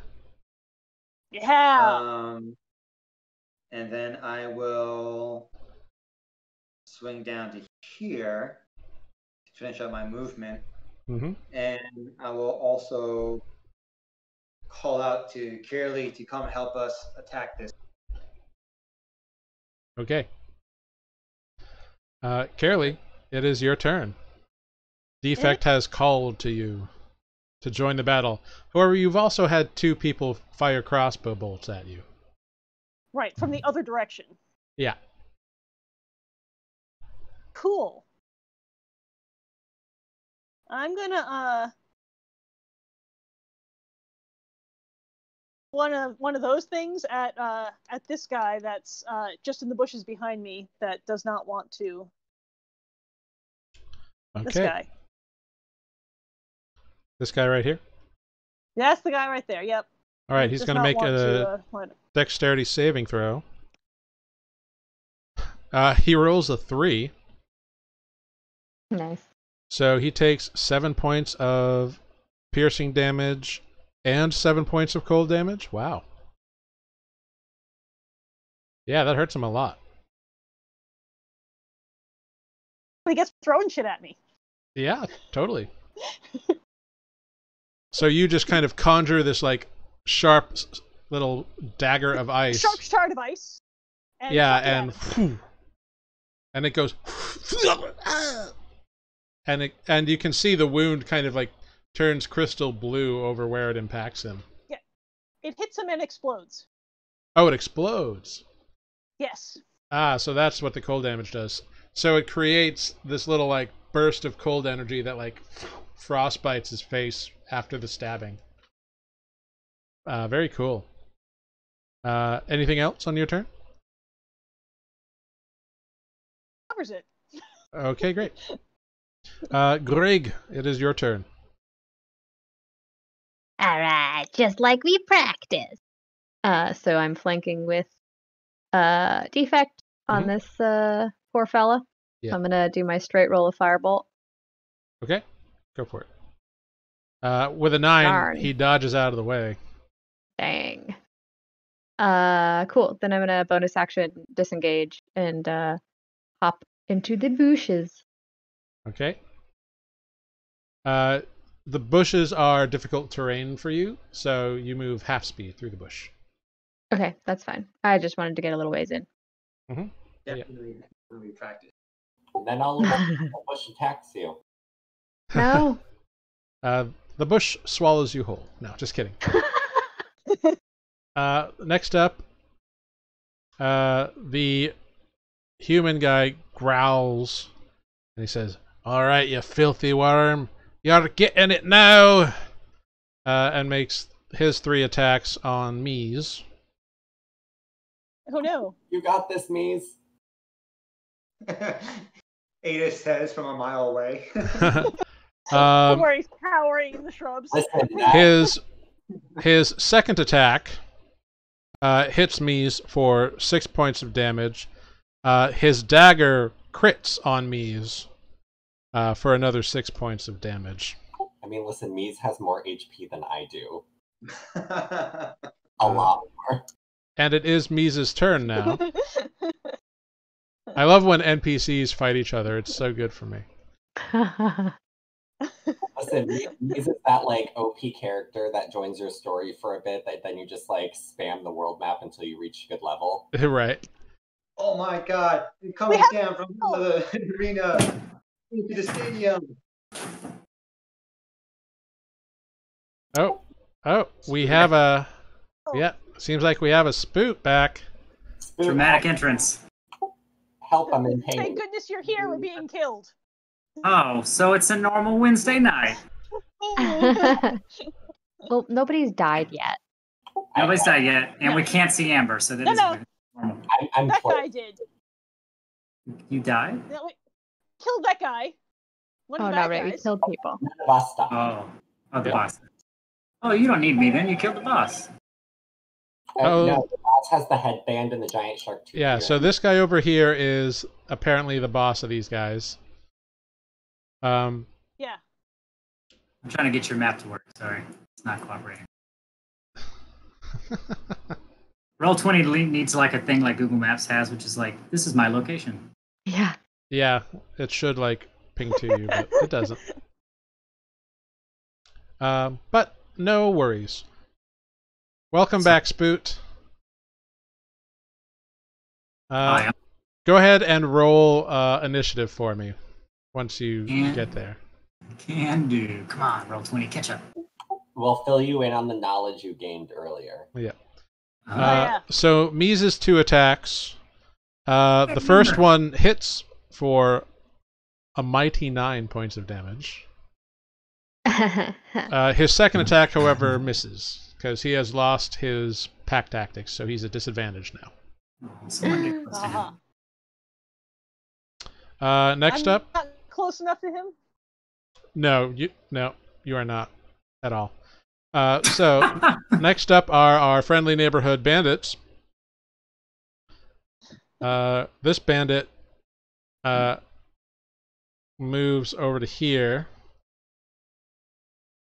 and is going to try to scimitar. Oof, that's a natural 20 on Mies Oh no. Oh, no. No. for 7 points of damage. Not me's. Yeah, Mies is tanking right now because I got hurt really bad. Sounds like you need a turtle. These other 2 in the bushes here. One of them, the one who you ice knifed, Kaerlie, is going to fire a crossbow at you again for an 18 to hit Ouch. for 3 points of damage. The other one attempts to fire a crossbow at Defect because he now knows that Defect is a problem. That's an 18 to hit Defect. Yep, that hits. For 8 points of piercing damage, reduced to 4 because of your rage. And the guy up at the top of the hill is also going to aim at Defect. However, he's going to roll a 6. Okay. And he is going to miss. And the fellow right next to you, Defect, is going to try to kill you. He's like, "You killed my brother!" That's a 14 to hit. Which I believe 14 misses. Alright. So it just kind of bounds off your chest. Bong. Boing. Aetis, it is your turn. So I'm going to run up to here. And kind of like, as I'm running, just rip that one crossbow bolt out of my shoulder. Mm-hmm. And then shoot this guy who's attacking the Mies. Cool. So the bush is pretty dense where you are. I'm forest, so... Yeah, it doesn't cost you movement. It's hard to shoot out of because it's a thick bush. Oh, I thought this was like a tree. Yeah, no, it's just kind of low shrubbery bushiness. Okay. But that's okay. So it would just be a disadvantage. If that's where you wanted to go.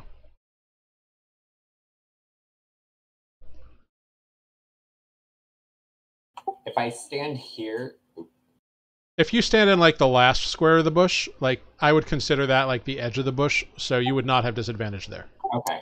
So yeah, I'll shoot. Yeah, I'll shoot from there. Yep, go for it. And I would like to use my... Sorry, D&D Beyond's closed, so give me 1 second.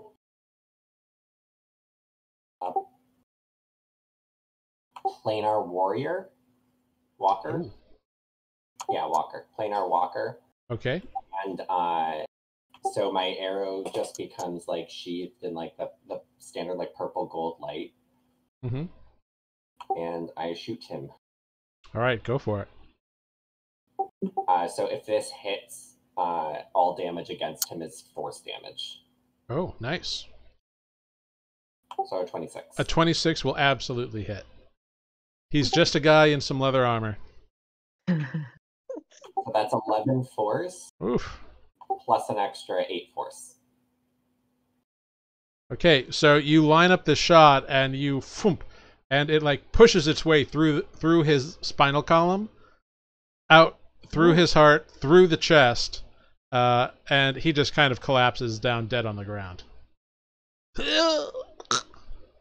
Nice, says Grrrig. Thanks. It's a new trick I picked up. Very Oh, nice. you want mine? Defect, it is your turn. Yep, I will use Reckless Attack against the guy in front of me. Go for it. Don't you have advantage by yourself? Because of the wolf thing? Let me double check. I think the wolf totem grants advantage for everyone else around me. Hold on, let me double check. Yeah. It was you as well as your party. So while I am raging, my allies have advantage on melee attack rolls against any hostile creature within 5 feet of Yeah, it pretty much gives everybody else pack tactics. I'm needing an example, Aetis. I'm in the thick of things here. So yeah, axe to this guy with reckless attack, so advantage. Yep. Yeah, a 17 whacks him for 4 plus 2 because of your rage, right? Yeah. That's a total of 6.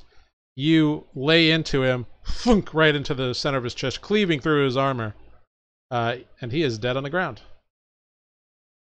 Oh wow. Okay. They're just regular people, guys.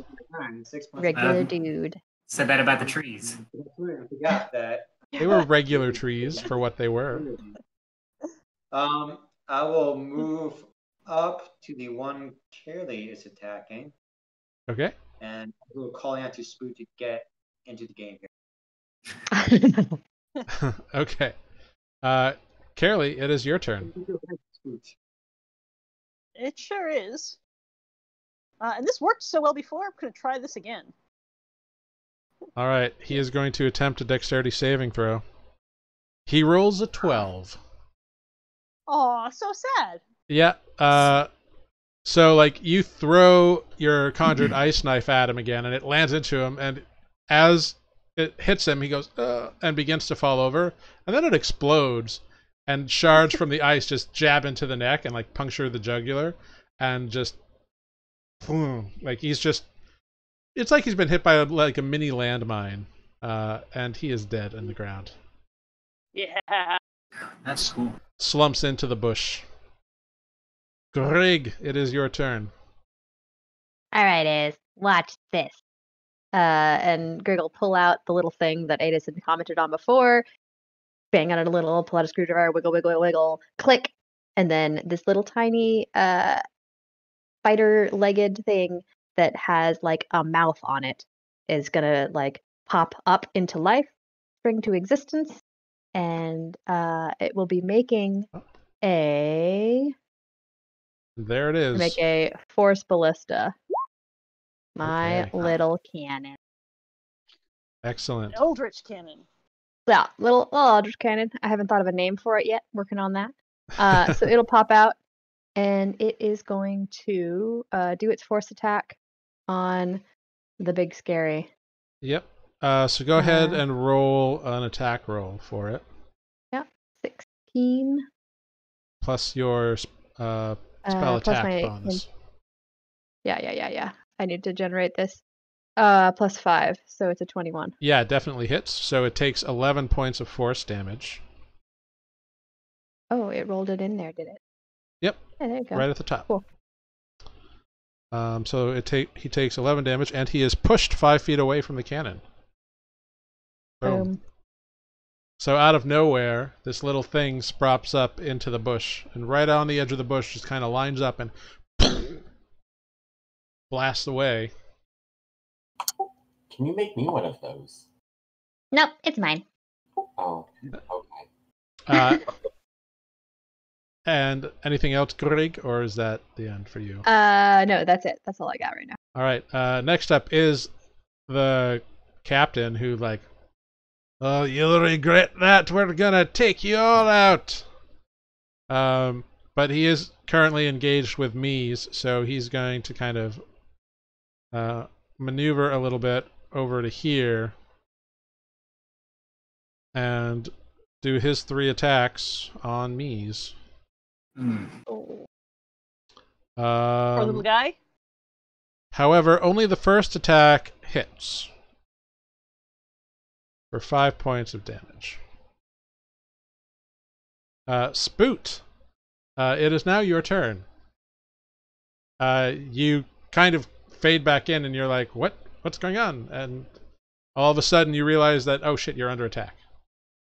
You were kind of lagging behind, but now you've caught up with everybody, and so you see them in this battle. He was Hey. a moment. Save some for me, guys. I'm not gonna get any fun. Is there any way that Spoot can quickly assess the situation and see if there's anyone that stands out as being more injured? Make a quick medicine check. No, I'm asking for a lot with it. Nope. There's That'd be no. dead people on the ground. Confusion.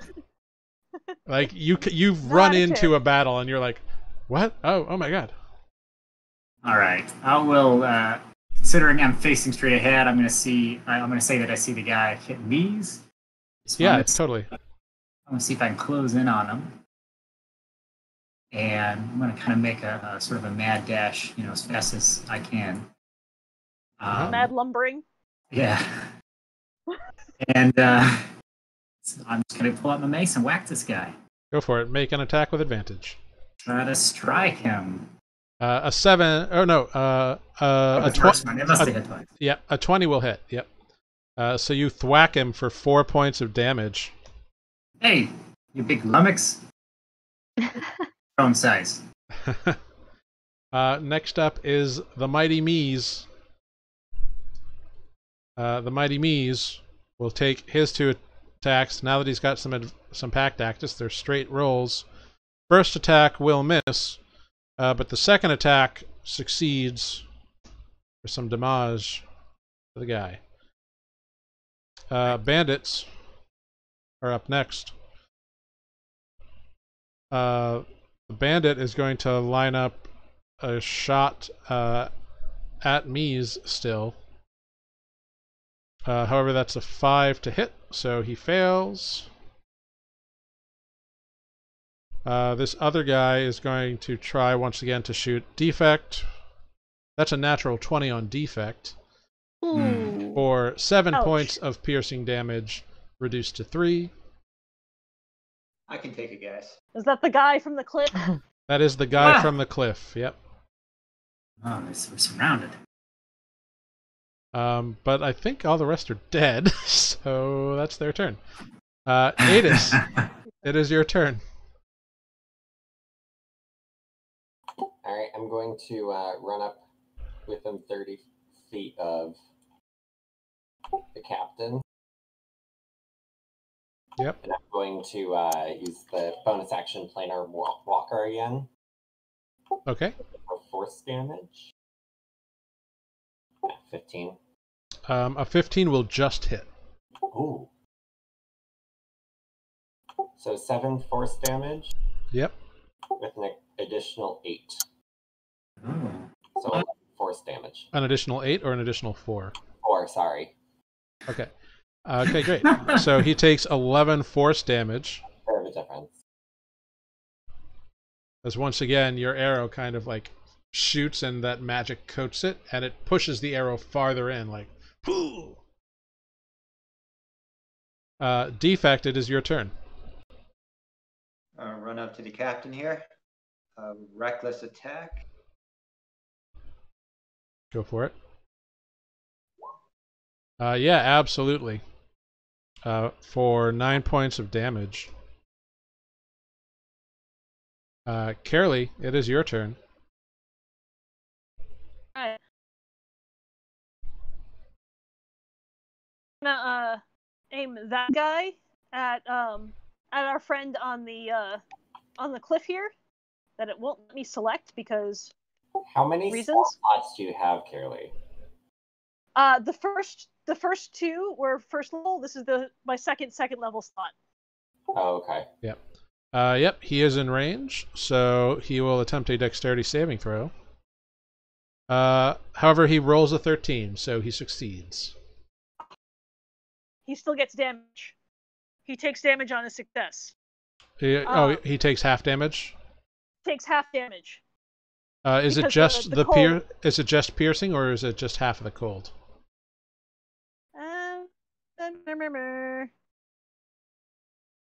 Sorry, it's another dex throw if it misses, because he's then the explosion explodes. So Oh, okay. The piercing misses him, but he gets another dex throw on the. And he rolls a 14, so he succeeds on that throw. Well then, never mind. So he takes no damage then, right? No. Grrrig, it is your turn. Oh, cool.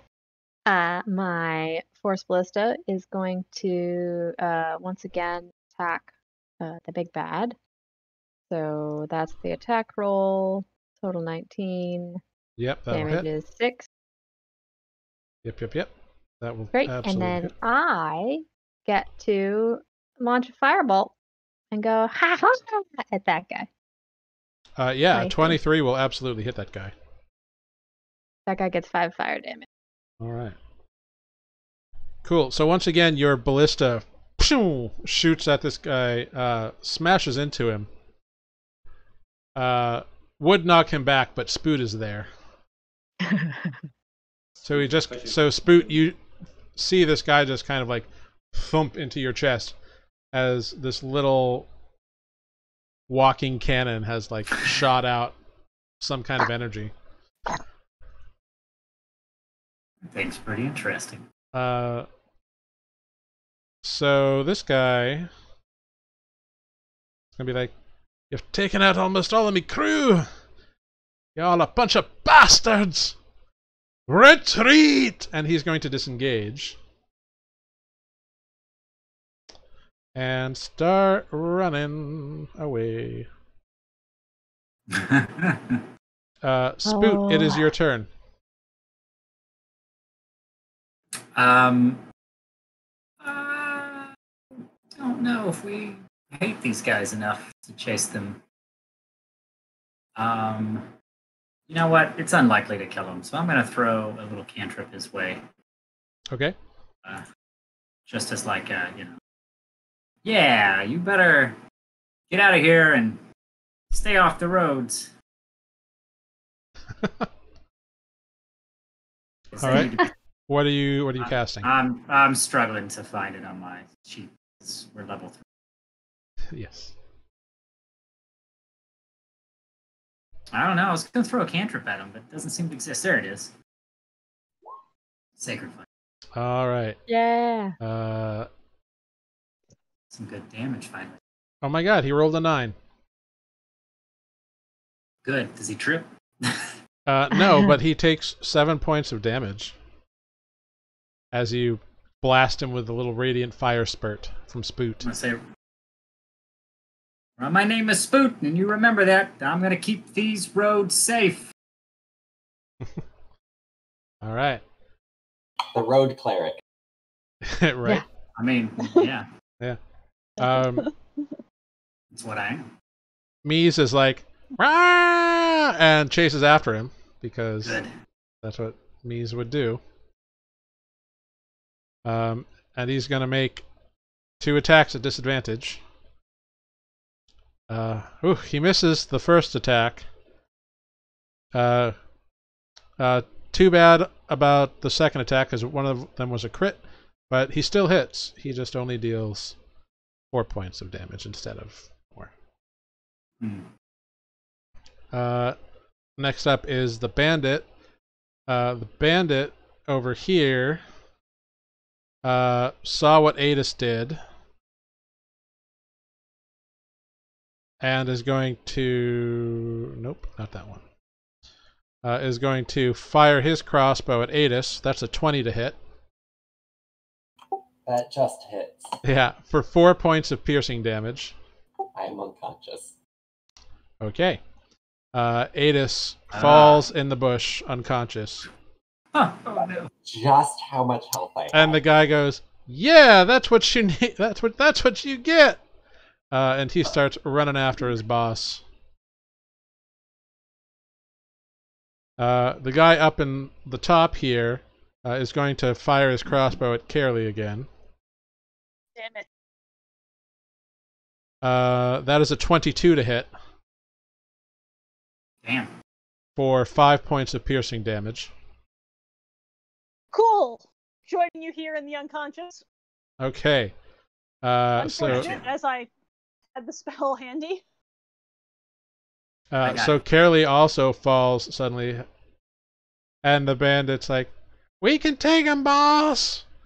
And that bandit kind of holds his ground. He feels emboldened because he hasn't been in the thick of it with y'all. Aetis, I need you to make a death saving throw, please. We've lost him. Oh no, we lost Aetis. Here he comes. Here he comes.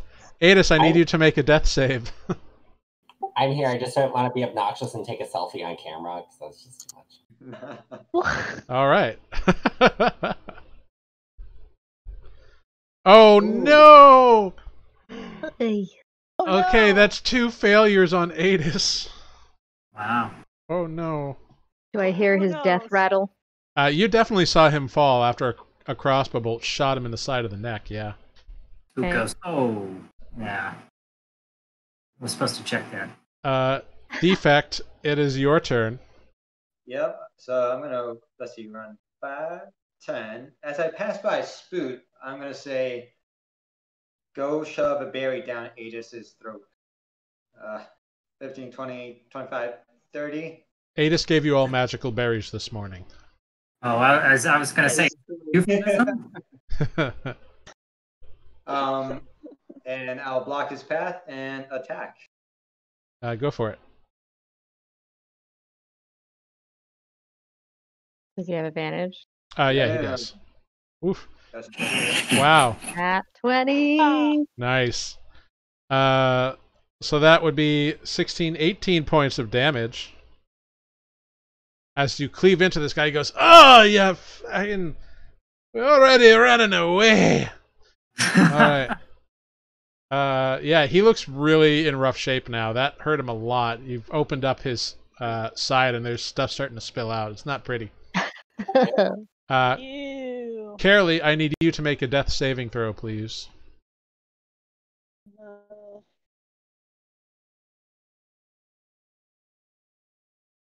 Okay, that's one failure for Kaerlie, unfortunately. Grrrig, it is your turn. Greg's gonna scamper up, shove a good berry in his mouth. Okay, great. And then the cannon is gonna just skitter a little bit next to me and force ballista this one. All right, go ahead. That's the attack, 24. Yes, that will hit him. And it does 7 force damage. All right. Wow, yeah. Okay, and he gets pushed farther along on his run.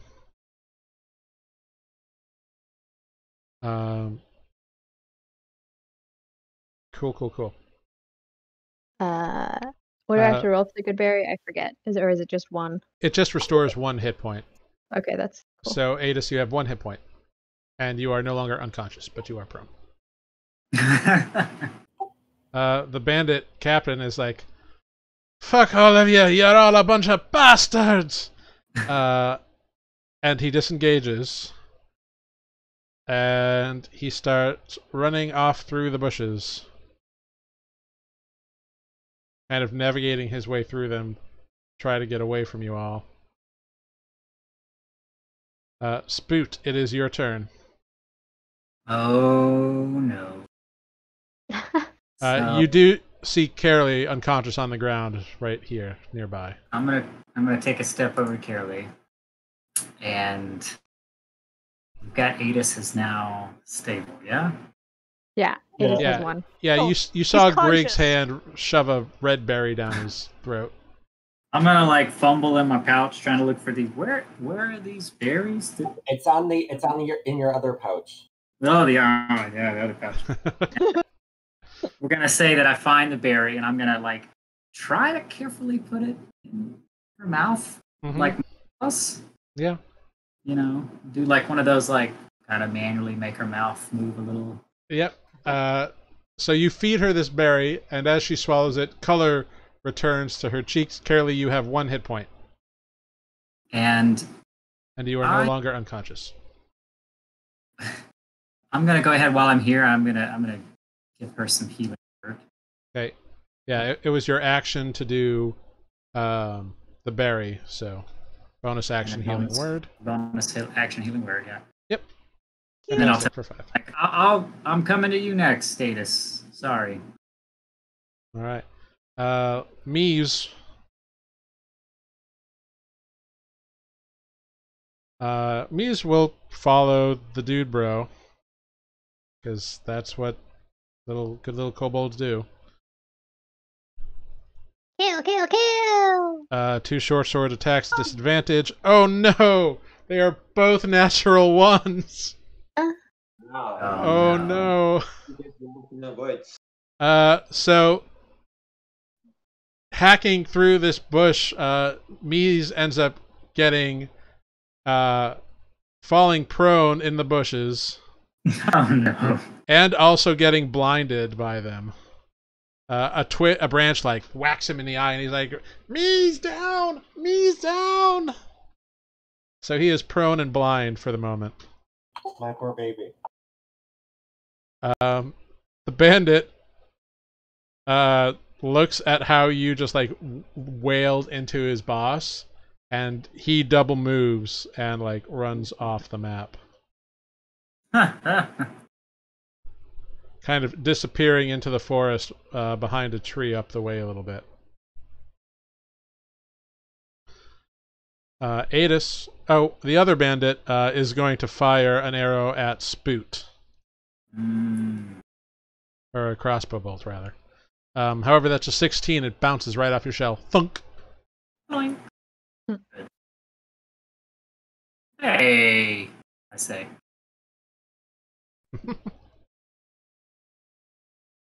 So Aetis, it is your turn. Oh, have we lost Aetis? No. Am I too? No. I'm What's here. wrong with me? No. Oh, it looks I like can your see camera Aetis. turned off.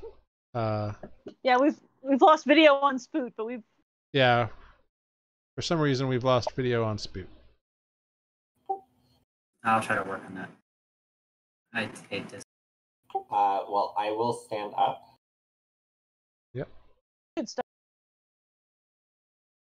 I will move to here.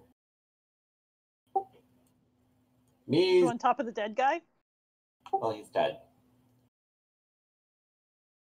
No respect for the dead. Mies, where are you? That's it. I'm just gonna like ready to attack just in case anything appears. All right, great. Very cool. Oh, good. Everybody's back. I love that. Defect, it is your turn. Alright. 5, 10, 15. Stepping over Mies. Go ahead, make a dexterity saving throw because you're moving through brush and Mies is small and on the ground, so he's a trip hazard. And moving through the brush costs half your movement. Actually, no, it doesn't because you're moving between bushes. So just make the dex save.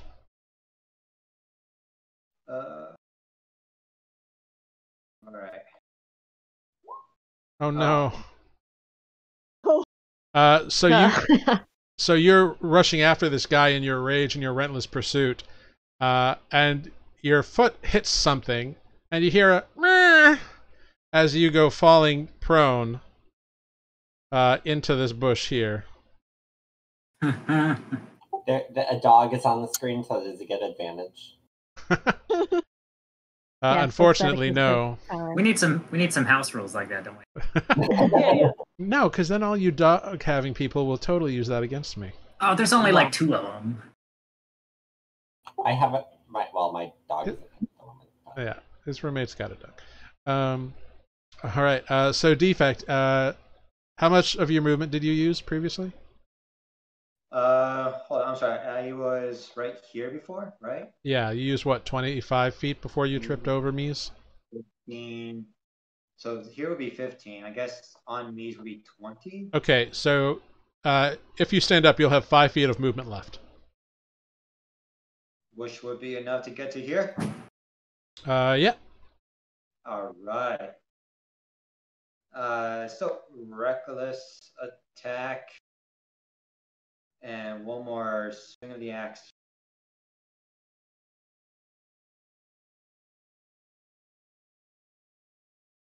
A 14 will not hit, unfortunately. It just misses him.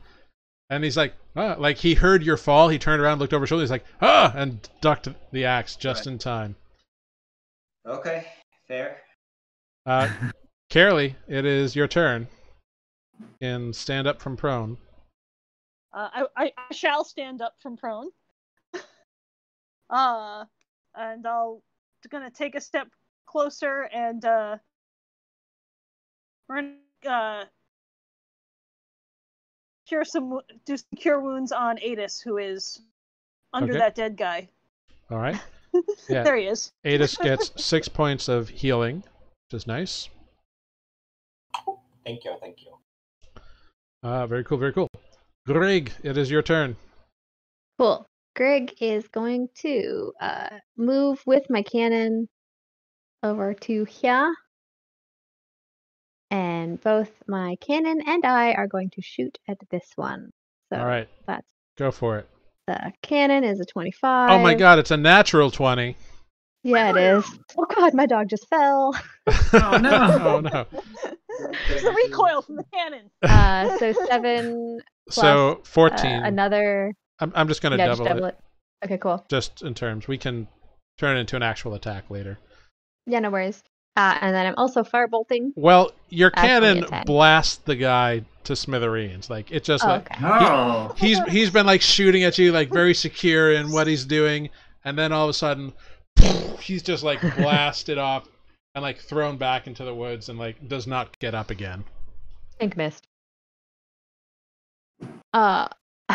Because he Okay. got blown away, that's why you missed. Like you're on target. Yeah, and- And you're like, oh. you might have hit him, but He was there. He wasn't there anymore. he's Then not he there was anymore. gone. All right. There you go. Next up is the guy who's going to risk it. He's gonna just run, and he runs off into the forest. Defect, you do get an attack of opportunity. He did not disengage. But a 14 misses, so he runs off into the woods, into the thick brush, vanishing from your sight. Alright. Unless anybody really wants to pursue him and track him or his friend down, we can drop initiative at this point. I'm good. Yeah, you better run. Yeah. Cool.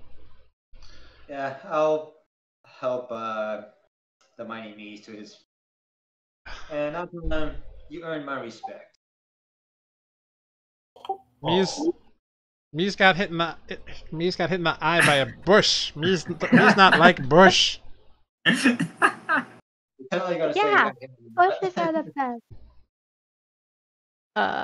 Mies Yeah, the thinks bushes are Chopper on your- strong. So indeed, Defect returns to the party through the brush. Mies trailing him fairly closely. And you have all regrouped. You are all alive, and there is a little walking energy shooter with Grrrig.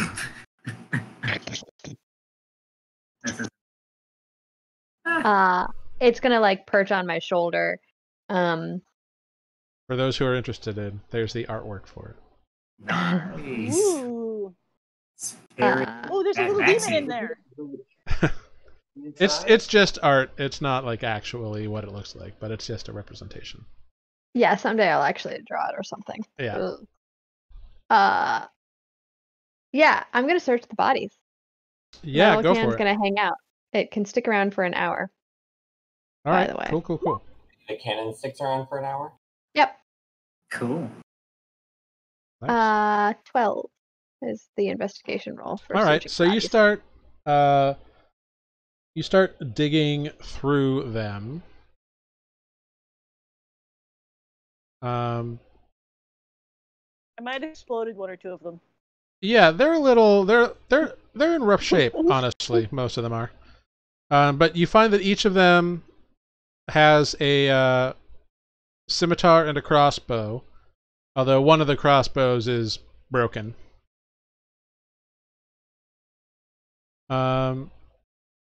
Roll a d10 for me, Grrrig. Okey-doke. 6. 6, great.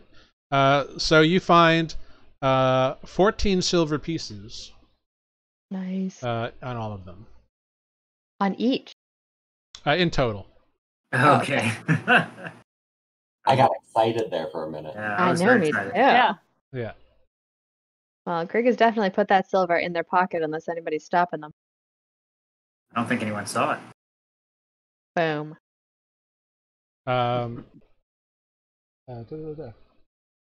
Well, anyone who has a Grrrig, go ahead and make a sleight of hand check as you're doing this. All right. 13? So if anyone has a passive perception of 13 or higher, you see Grrrig pocket the silver. I see Grrrig pocket. Oh, I do. Okay. No, it's great. So I see nothing because I trust her. Grrrig, that, All right. Did a bush hit you in the eyes too? So Defect trusts them. Grrrig, that's going in the party funds, right? Yes. What is that? Are we keeping things separate? Is that a thing? Well, I Oh, figured we're going to need some when we get group to Redsand, equipment as soon as we go into town. when we get to the town, we divide things, evenly. That's okay. It just means Yeah. the drinks at the tavern are on Greek. Wait, Or that. Agreed. and you. By the way, how's everyone doing? Does anyone need some extra healing? I Aetis is fucked up. I'll give Grrrig my berry and say, let us put this towards the Aetis fund.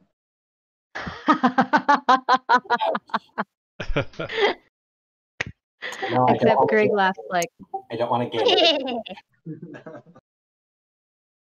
great, I have a good berry again.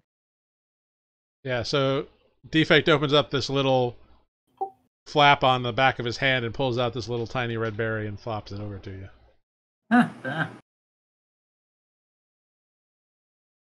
Nice. Do, It'll be in my bag. does anyone need more than a good berry can provide? I have some spell slots. If we want to just take a short rest, I can bandage up my wounds. Yeah, absolutely. I also have a spell slot left and a wound curing. Why don't you save some of your magic and sit down for an hour?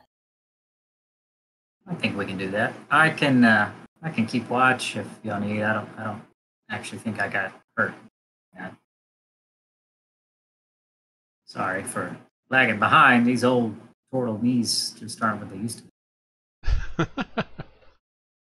Well, you caught up. That's what matters. Yeah. So you can all take a short rest, spend some hit dice as you desire.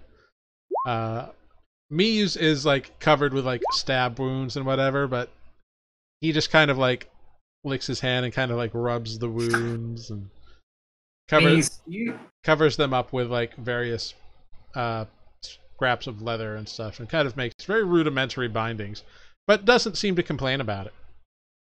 Mies, do you need a little bit some attention there? Mies got it. He's kind of leery of you after the last time you tended to him.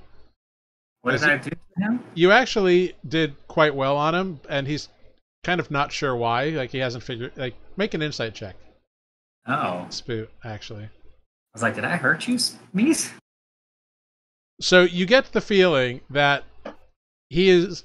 Like, he knows that you fixed him up real good last time, but he's not sure why you did that. Like, he suspects an ulterior motive in your motives. Oh, I see. It's not that he doesn't understand, like, where the spell came from necessarily. He just thinks that I'm okay. Yeah, he doesn't know why you're being nice to him and like making him feel better. I'm gonna come up and say, Mies, we're all on this journey together. You're helping us, and you're part of the team right now. So if you need anything, just have to ask. Okay. So he's like, you got those bandages? Bandages be nice. Yeah, let's take a look here and see if we've got any bandages. Cool. Yeah, honestly, I don't know if we do. Yeah, so you can, I mean, you know, I assume you have bandages. So you go ahead, you wrap him up. He's going to expend some hit dice then, as you do that. You may give you a medicine check or anything, or just say I took the time to... No, you can take the time during this short rest to kind of bandage each other's wounds, so that's fine. But he's much better, all things considered. How's your eye, me? Me can see. Me's will make it. Me's here for the boss. Yeah, Mies is tough. Me's is mightiest of kobolds. I believe that more and more every day. Yeah.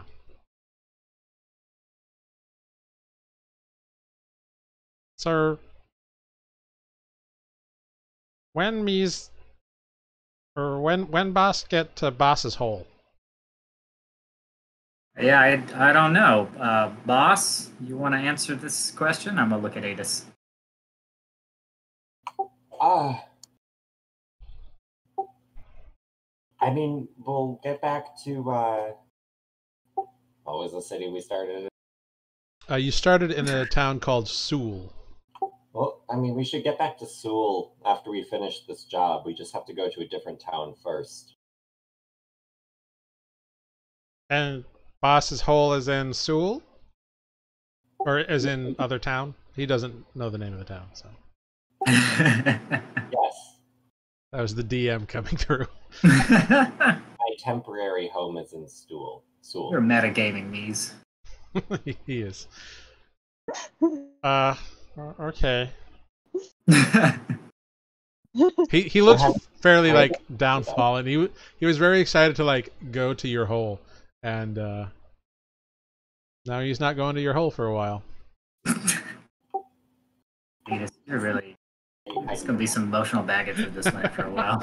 I need a moment. Hold on. We're getting way too attached to this guy, and he's Little baby me.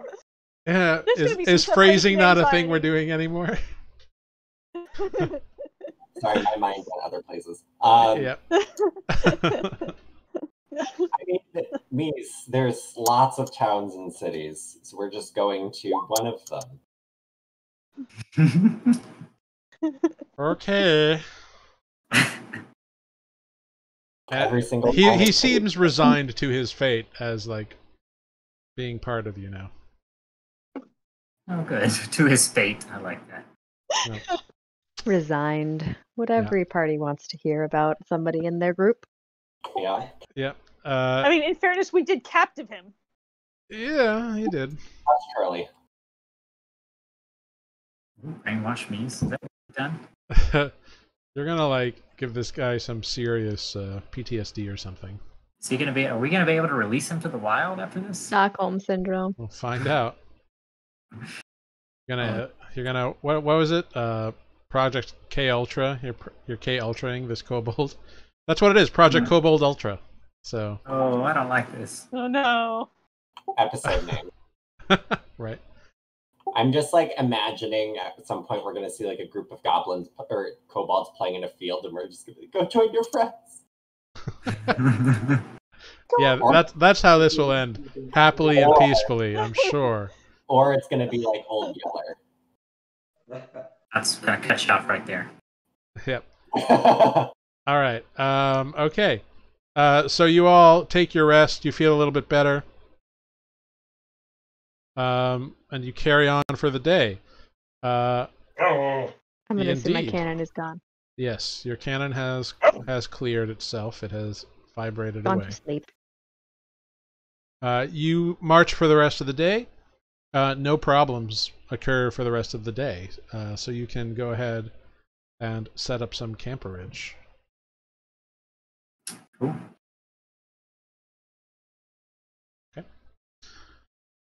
You set up camp for the night. Are you doing watch rotations? Yeah. All Yep. right, cool. If I need, I'll go hunt for food as usual, and then set up the alarm as well. Yeah, if you want to hunt, you can go make a survival check, or you can do rations. It's up to you. We do have good berries, no? I mean, you can Hey, eat two- these. I'm full because I ate 2 good berries today. Or I no, was gonna say I've already had a good berry, Just one. so oh yeah, no. I have it. I Yeah, have it. I'll try it. if I'll you've try eaten it. a good berry, you're pretty much good set for the day. So Oh, I'll try one of these. yeah. Mies ate his first thing this morning because you gave him a berry in the morning. Hey, Spoot, you gave me yours, so do you want mine since I'm? Oh, sure. Yeah, I should try one of these. I've had one of these before. Since So I ate you- yours already, I suppose you know. So are you eating yours right away? I'll eat Kaerlie's now. Yeah, sure.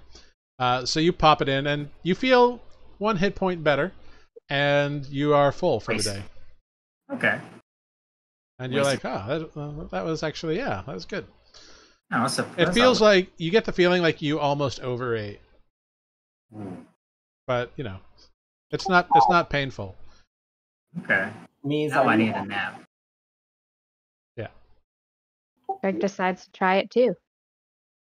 You get a similar sensation. All right. You feel a little bloated in your goblin belly. Ugh, weird. Oh, these aren't. No. Yeah, I you said you can that- definitely tell it's magical, but it's a different kind of magic than what you do. Hmm. Mies, are you hungry? Me's actually okay, All right.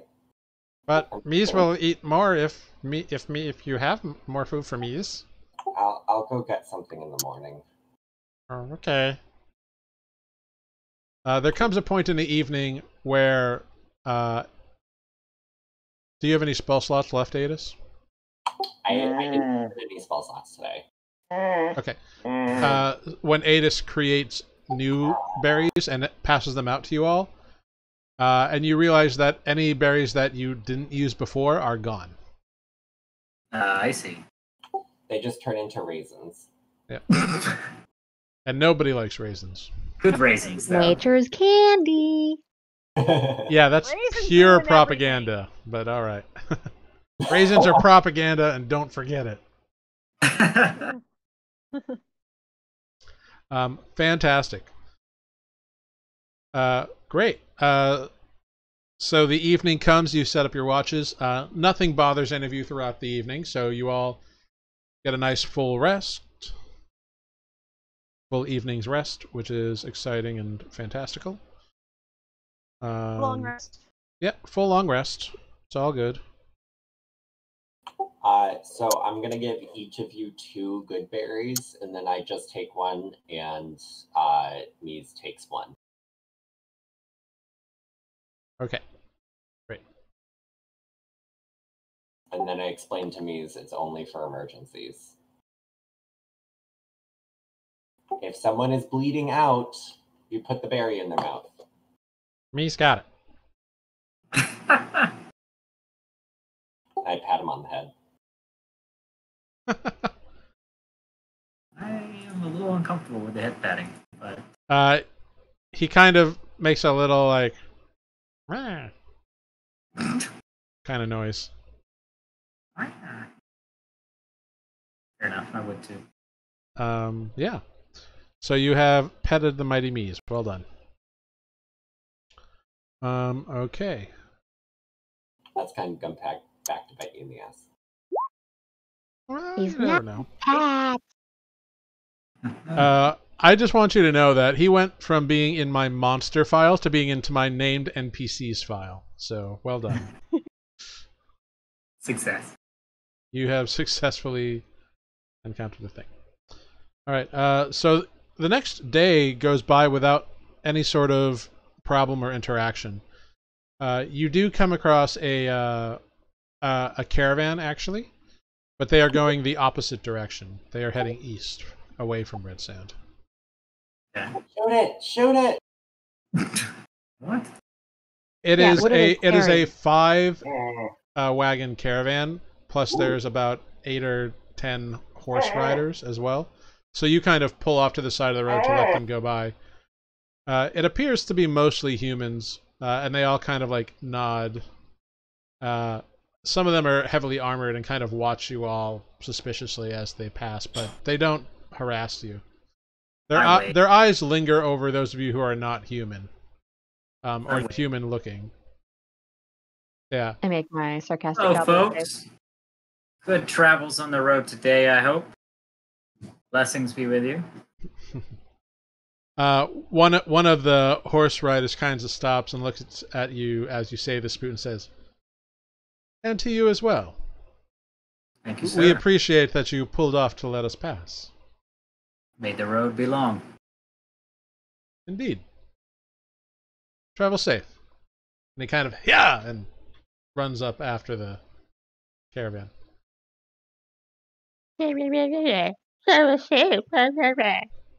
What? It's only friendly to,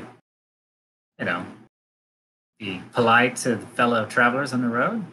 Yeah, pompous humans. You saw the way they looked at us. Or less Ugh. than the last one. I'm hoping that maybe by being friendly and opening their minds up to some other races and other species in the road, they may not look down on us next time they pass a group of... Yeah, good luck with that. We're trying to work on Aetis here. I know it's slow. He is slow. So the next 2 days go by fairly uneventfully, actually. You are able to get ever closer towards the village of Redsand. A little bit of red kind of starts pulling into the soil around the area, but nothing too overt necessarily.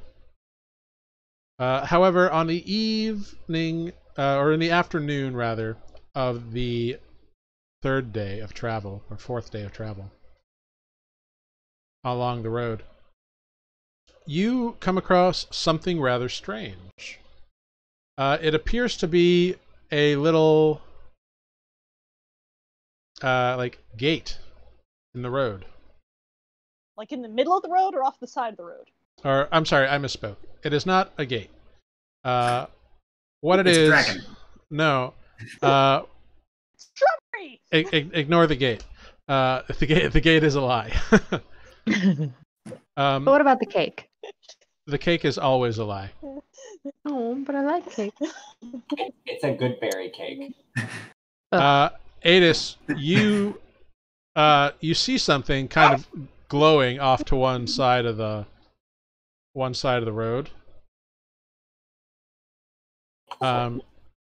Yeah, you look out off to the side of the road, kind of to the south side, and you see a symbol on a rock that's kind of like flickering in and out of existence, like sput, sput, sput, sput. Like carved into a rock. I was about to say it's a collectible. Yeah. And you actually recognize what it is. I go over to it. Yeah. Like something in your memory clicks, and you go over and you recognize it. It is not a rune in any kind of language that is a word necessarily. What you recognize it as is a Lycosian wayfinding rune. Now, you know, Aetis, that these runes were used to help those trained to locate quick travel paths and portals to other planes of existence. However, you also know that they are supposed to be invisible, and that only people trained and gifted with the knowledge of them are supposed to see them, or know how to find them, rather. So just by like seeing it, does it identify like where this quick travel is, or no? It doesn't, because it is definitely damaged and worn away. Oh, okay. So like might have been like more there at some point, kind of thing. Yeah, it is glowing and pulsing. Like there is something about it. Go ahead, make an Arcana check for me as you investigate it. Meanwhile, everybody else, you look over at Aetis, and you see that he has wandered off the road towards this glowing mark on a stone. He's probably like 10, 15 feet away from the road, like staring at this stone. What you got, buddy? There's something on the stone. It's very familiar. Yeah, so you don't know why it's flickering, but you think that you might be able to fix it somehow. Oh, with that kind of Arcana check, he is. Yeah, no. Grrrig comes up. You are checks it pretty out. confident that all you need to do is like put a little bit of your own magics into it by like reaching out and touching it and saying the right words, and it should fix itself. And it might give you a link back or to a portal or something. Okay. Like you were trained in this. Like this is from your home, so you know. Okay. So I'm going to just like kind of kneel down in front of it. Yep. Hold on. Let me just try something, and I will do so. All right. So you kind of really begin to focus yourself, and you reach out and you touch the rune to kind of transfer energies into it. And I need you to roll a d6 for me. Okay. Is this going to use like a spell slot? No, I just need you to roll a d6. Okay. I just wasn't sure because it was like me putting my magic into it. Yeah, no, you are beginning the process. You haven't actually done anything yet. Got you. Grrrig is watching like a hawk. Interesting. Okay. So what happens? You reach out and you touch it, And it seems like your mind is blasted with something for a quick second. Like you feel something look into you.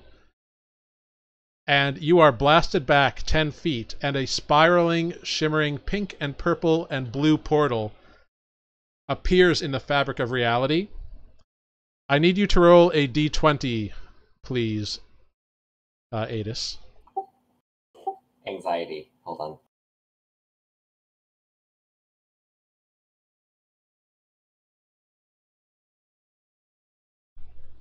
A 6. Your lucky number. Okay, so out of this portal, 2 figures come flying out and kind of roll and tuck and stand back up. And one of them is tall, almost as tall as a human, with dark features, hooded cloak, a very dangerous-looking dagger. The other one is smaller with 2 little daggers out, and it just growls. They look very similar in form, but one is much shorter than the other. Oh God. Who are you? They look at you.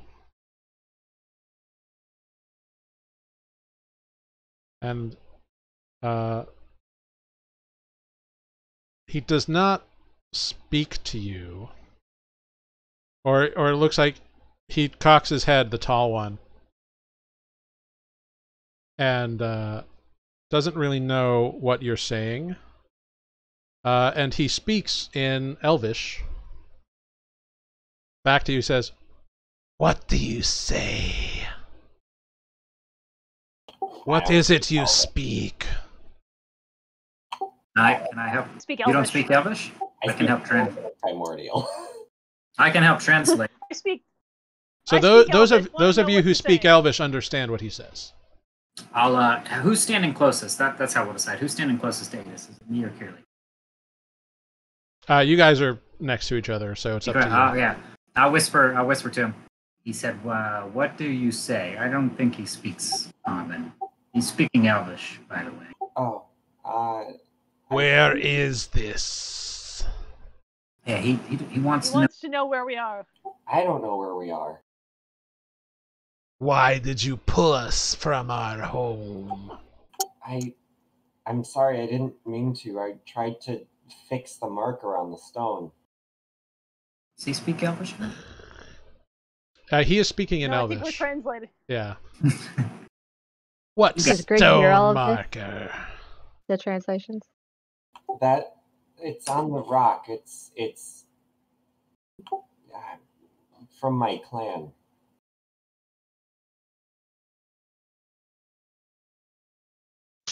What clan? Lycos. Okay. Let's see if he knows what you're talking about.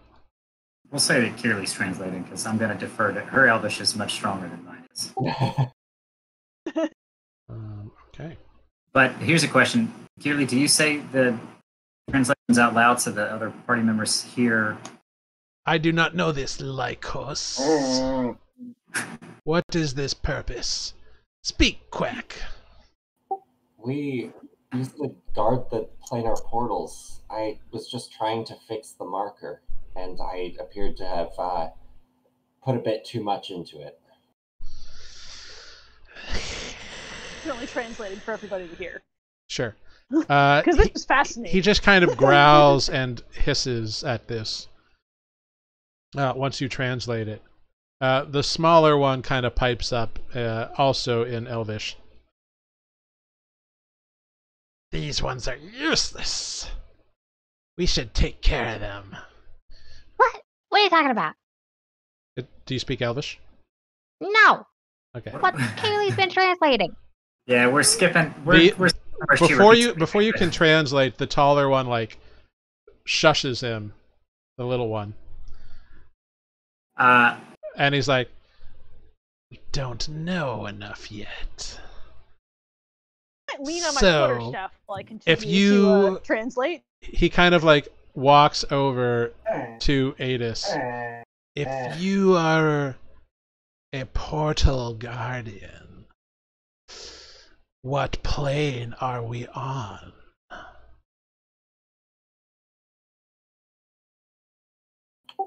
I would read this very intently. Is this the prime material? Yeah, yes, it is. And a smile, a grin comes to him. He's like, excellent. And he turns around and starts walking back to the littler one. He says, come. We have some exploring to do. And he begins to walk away with the little one in tow. Y'all, did I just like rip in the big bad evil guy? I think think he you just did, yeah. I don't think I like him very much. Yeah, You're yeah. a jerk. This guy's creepy. They just start walking away, and with Also- the dusk coming, the shadows are getting longer. And they just kind of walk a little bit on the roads, and then just walk straight into the forest where the road turns. It's like they just walk in a straight line. Could I insight check to see like how kind of tough they might have been? You can make an insight check, sure. Does that work like that? Just like kind of like how intimidating are they, I guess. Yeah, go for it. Are they green for us or like purple? What? Oh yeah, what are they dressed as? Yeah. No, they were like in grays and blacks. That's also bad. And like dark brown leathers and that kind of stuff. I don't know much about planes, but so they were you get the sense that the tall one's definitely in charge of the little one. Yeah, no shit. And they're pretty mean. Like, they didn't start a fight just to start a fight, but they could maybe fuck you guys up. Is it maybe too late to fool my own? Be some demons on this world? Well, just based on what they said, like the intent of saying we have some exploring to do. Too late. I waited too long. I mean, they are walking into the forest at this moment, kind of like following to the shadows. I don't want to mess with it. Aiden, what did you just unleash on this world? I don't know. I didn't mean to. I was just... Aetis, I would like you to make a make an Arcana check for me, and I'm going to give you advantage on it. So as these things walk away and disappear into the forest, Aetis, you realize what they are. They're Fae beings from the Feywild, and they are called Darklings. Oh, fuck. Doesn't sound good. Yeah, they're a prickly bunch. Yeah, you know that they are not very nice, and they tend to like and prefer living in the areas of the Feywild where it is constantly either evening or night or just at the edge of dusk. They try to avoid light at all costs for some reason. You can't remember quite why. But they generally prefer underground or caves or some such things. Okay. Well, I share that in general with the group. Maybe we should, well, we definitely should keep watch tonight. Yeah, if they don't like light, I have a thing I can do for that. I'll just have to, Hey, that so do I. Mm-hmm. It's good to know. make it. I'm just gonna definitely be a little bit more cautious before I touch any more of those runes. Yeah. Because I don't want to rip something else into this plane. I was just trying to fix it. Maybe I can offer some. Yeah, and like now that the portal opened and like it spat out these two creatures and then it closed itself again and the rune is no longer visible. Okay. What hoping to accomplish by fixing? Well, it's a wayfinding rune that my clan used to have to, like, you know, shortcuts or traveling across plains, or if there was, you know, like they marked for like a certain portal that might have been in this area, but it was too damaged, and I mean it's magical, so I was hoping I could, you know, sit and find out, you know, what was in this area, but I guess I maybe put a bit too much juice into it.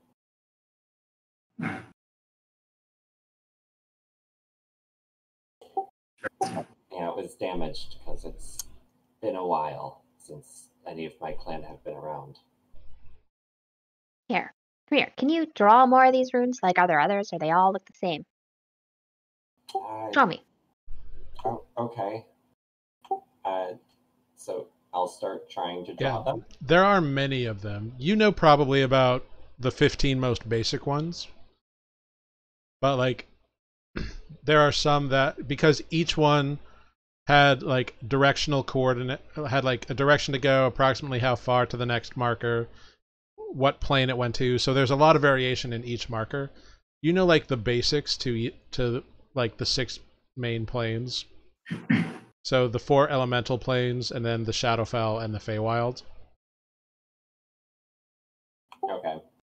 Yeah, I'll just, like, give those to Grrrig.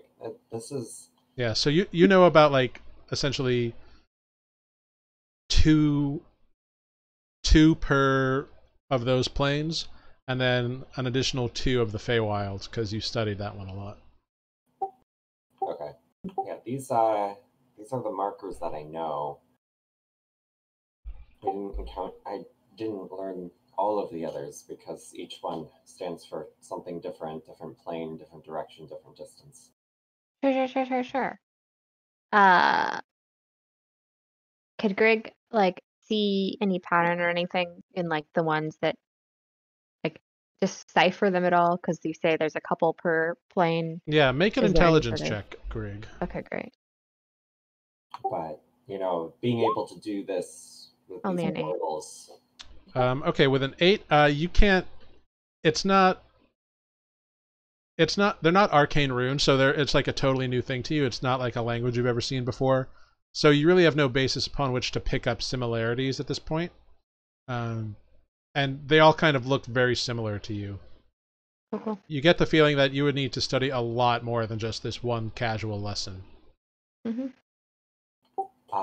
But, you know, this mark on my face, as well as the difference in my eyes, is part of my tribe and our ability to do all of this. And additionally, Nikos, you would know that... Nikos. Sorry, additionally, Aetis. Sorry, that was, woof, alternate reality. Wrong game. Wrong game. Additionally, you would know that the marking ceremony, which is what kind of awakens the powers of your mark on your face that your tribe went through at a certain age, that is what kind of gives you the ability to see these Wayfinder runes. Like that kind of knowledge that is bequeathed at the ceremony. Gotcha. Yeah, it's something very unique to my people. Do you think that's why you traveled through time and space into now and got lost? Were you using one of these? Do you remember anything? Sorry, was I not supposed to bring that up? Preferably not. I've been meaning to ask you about that. You did say something kind of weird at our first meeting. We just kind of let it go, didn't we? Why don't we set up camp and I will explain. Okay, so you set up camp. And once everything is set up, everybody looks to Aetis. Grrrig has out a notebook. Roleplay time. Yeah. Oh, where's my wine? Hold on. I finished my marg, so you're safe. Yeah, I've moved on to ginger ale. Well, so I told Grrrig I've only been in this I've only been here about a year, technically. The last I remember was, there was a storm over my village and something was going on with the sky, and the village warning was going off, and I don't remember anything. And then the next thing I knew, I woke up in a cave with the professor, which you guys met. Oh, interesting. Talking to him, it's been, he said, about 1,000-ish years. Because I remember there was something going on. Like, news didn't often come to our village. We were very, self-sufficient, and so we didn't really have contact with many of the cities, but we heard some reports that there was something going on, and there was, these terrible storms and places completely being devastated, and like stories of like that crystal that the trick shot told us. There was vague stories of something going on with those, but that's all I really remember. I don't know what happened. I just woke up in a cave. This is a lot to take in. Yeah. They're telling me. So let me get this straight. You lived in a village 1,000 years ago before all this stuff happened. And then there was a crazy storm that was happening that we've kind of learned must probably be one of the spell storms based on the timeline and on the other stuff. And then now you woke up in this place and I'm growling while I talk. Oh my gosh, Zydeco. Sit. Stay. You should buy another good berry. And so now you're awake and you're working for this guy who you found in a cave. And right, that's it. That's what we got. Well, he found me, and from the stories that this trick shot told me earlier, my home might be in the ocean now. Might be part of the arid wastes, I don't know. Maybe now's not the time to ask, but I would love to sit down some night and ask you some questions about whatever you remember from time before the break-in. I'm very curious how the world looked then, at least from your experience. It was a lot different. I mean, I didn't leave my village very much, but we still had to learn about the outside world, because we still had to deal with the portals. These portals are... Sometimes, things come through and they're benevolent. Other times, those guys come through. And that's what my clan was in charge of. We were gifted these marks by the dragons, and it just got passed down through generations. And they tasked us with guarding these portals. Well, that probably didn't go so well. Yeah, I didn't guard that portal very well. I don't feel so good about whatever we may have released upon the world. And, You're telling me. I can only hope that maybe that the stars align and we can cross paths when we're prepared to handle it. But maybe we did make the best choice. Yeah, the Fae are a tricky bunch, and though I did spend a lot of time studying them, and I dealt mostly with their plane rather than the other ones,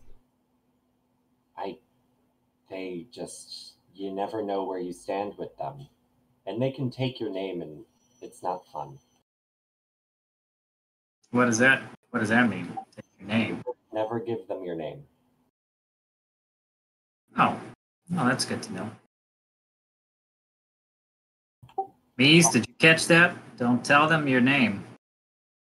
Mies looks up from the bowl of food that he's been eating. What? Correct. Mies is the mighty Mies. Is that your real name, Mies? He's fine. Okay. And with that, we will pan out and fade away on the group having a important discussion about what they may have potentially released into the world by accident.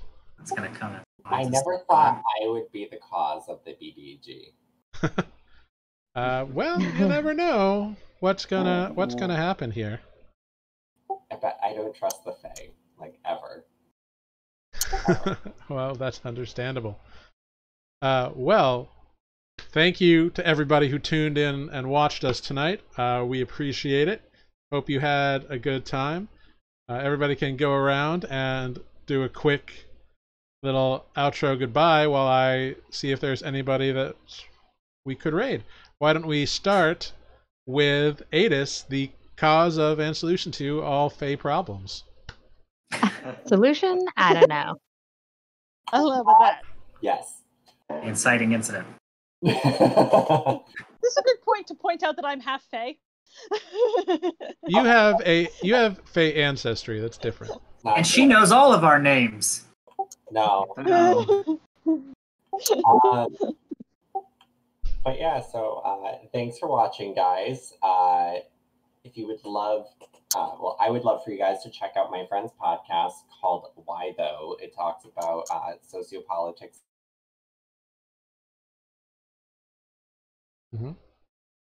Solution? Oh, I think you froze right on the outro. Oh no. Oops. No shout outs. Well, then why don't we move on to Spoot? That's right. Sorry. Yeah, thanks for joining us. Sorry I was late tonight. I hope I didn't miss a lot. I'll go back and watch it. And Oh, you did. apparently I did. Somebody fill me in later. Yeah. Check out. Oh, I'm story. Happy Dice Friend Time. I can't remember. Story dice friend time. Story Dice Friend Time. I totally blanked. Check out Amber's podcast. It's where they play. They actually play. It's not boring like Jared and mine's podcast, which you can also check out. Just kidding. It's not For boring. two. And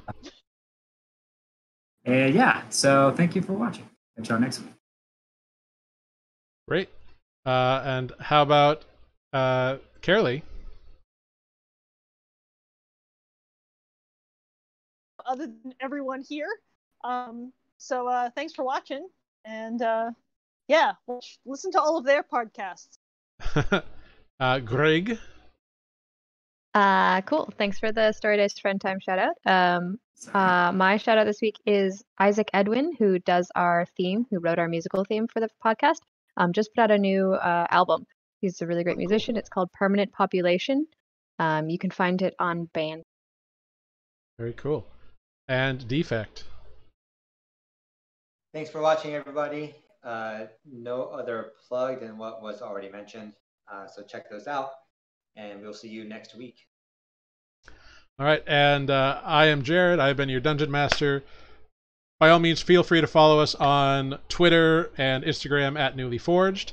We're going to raid the Cantrip Cast because they're a fun little raid channel. So that's what we're going to do. So thank you all very much, and we'll see you next time. Bye.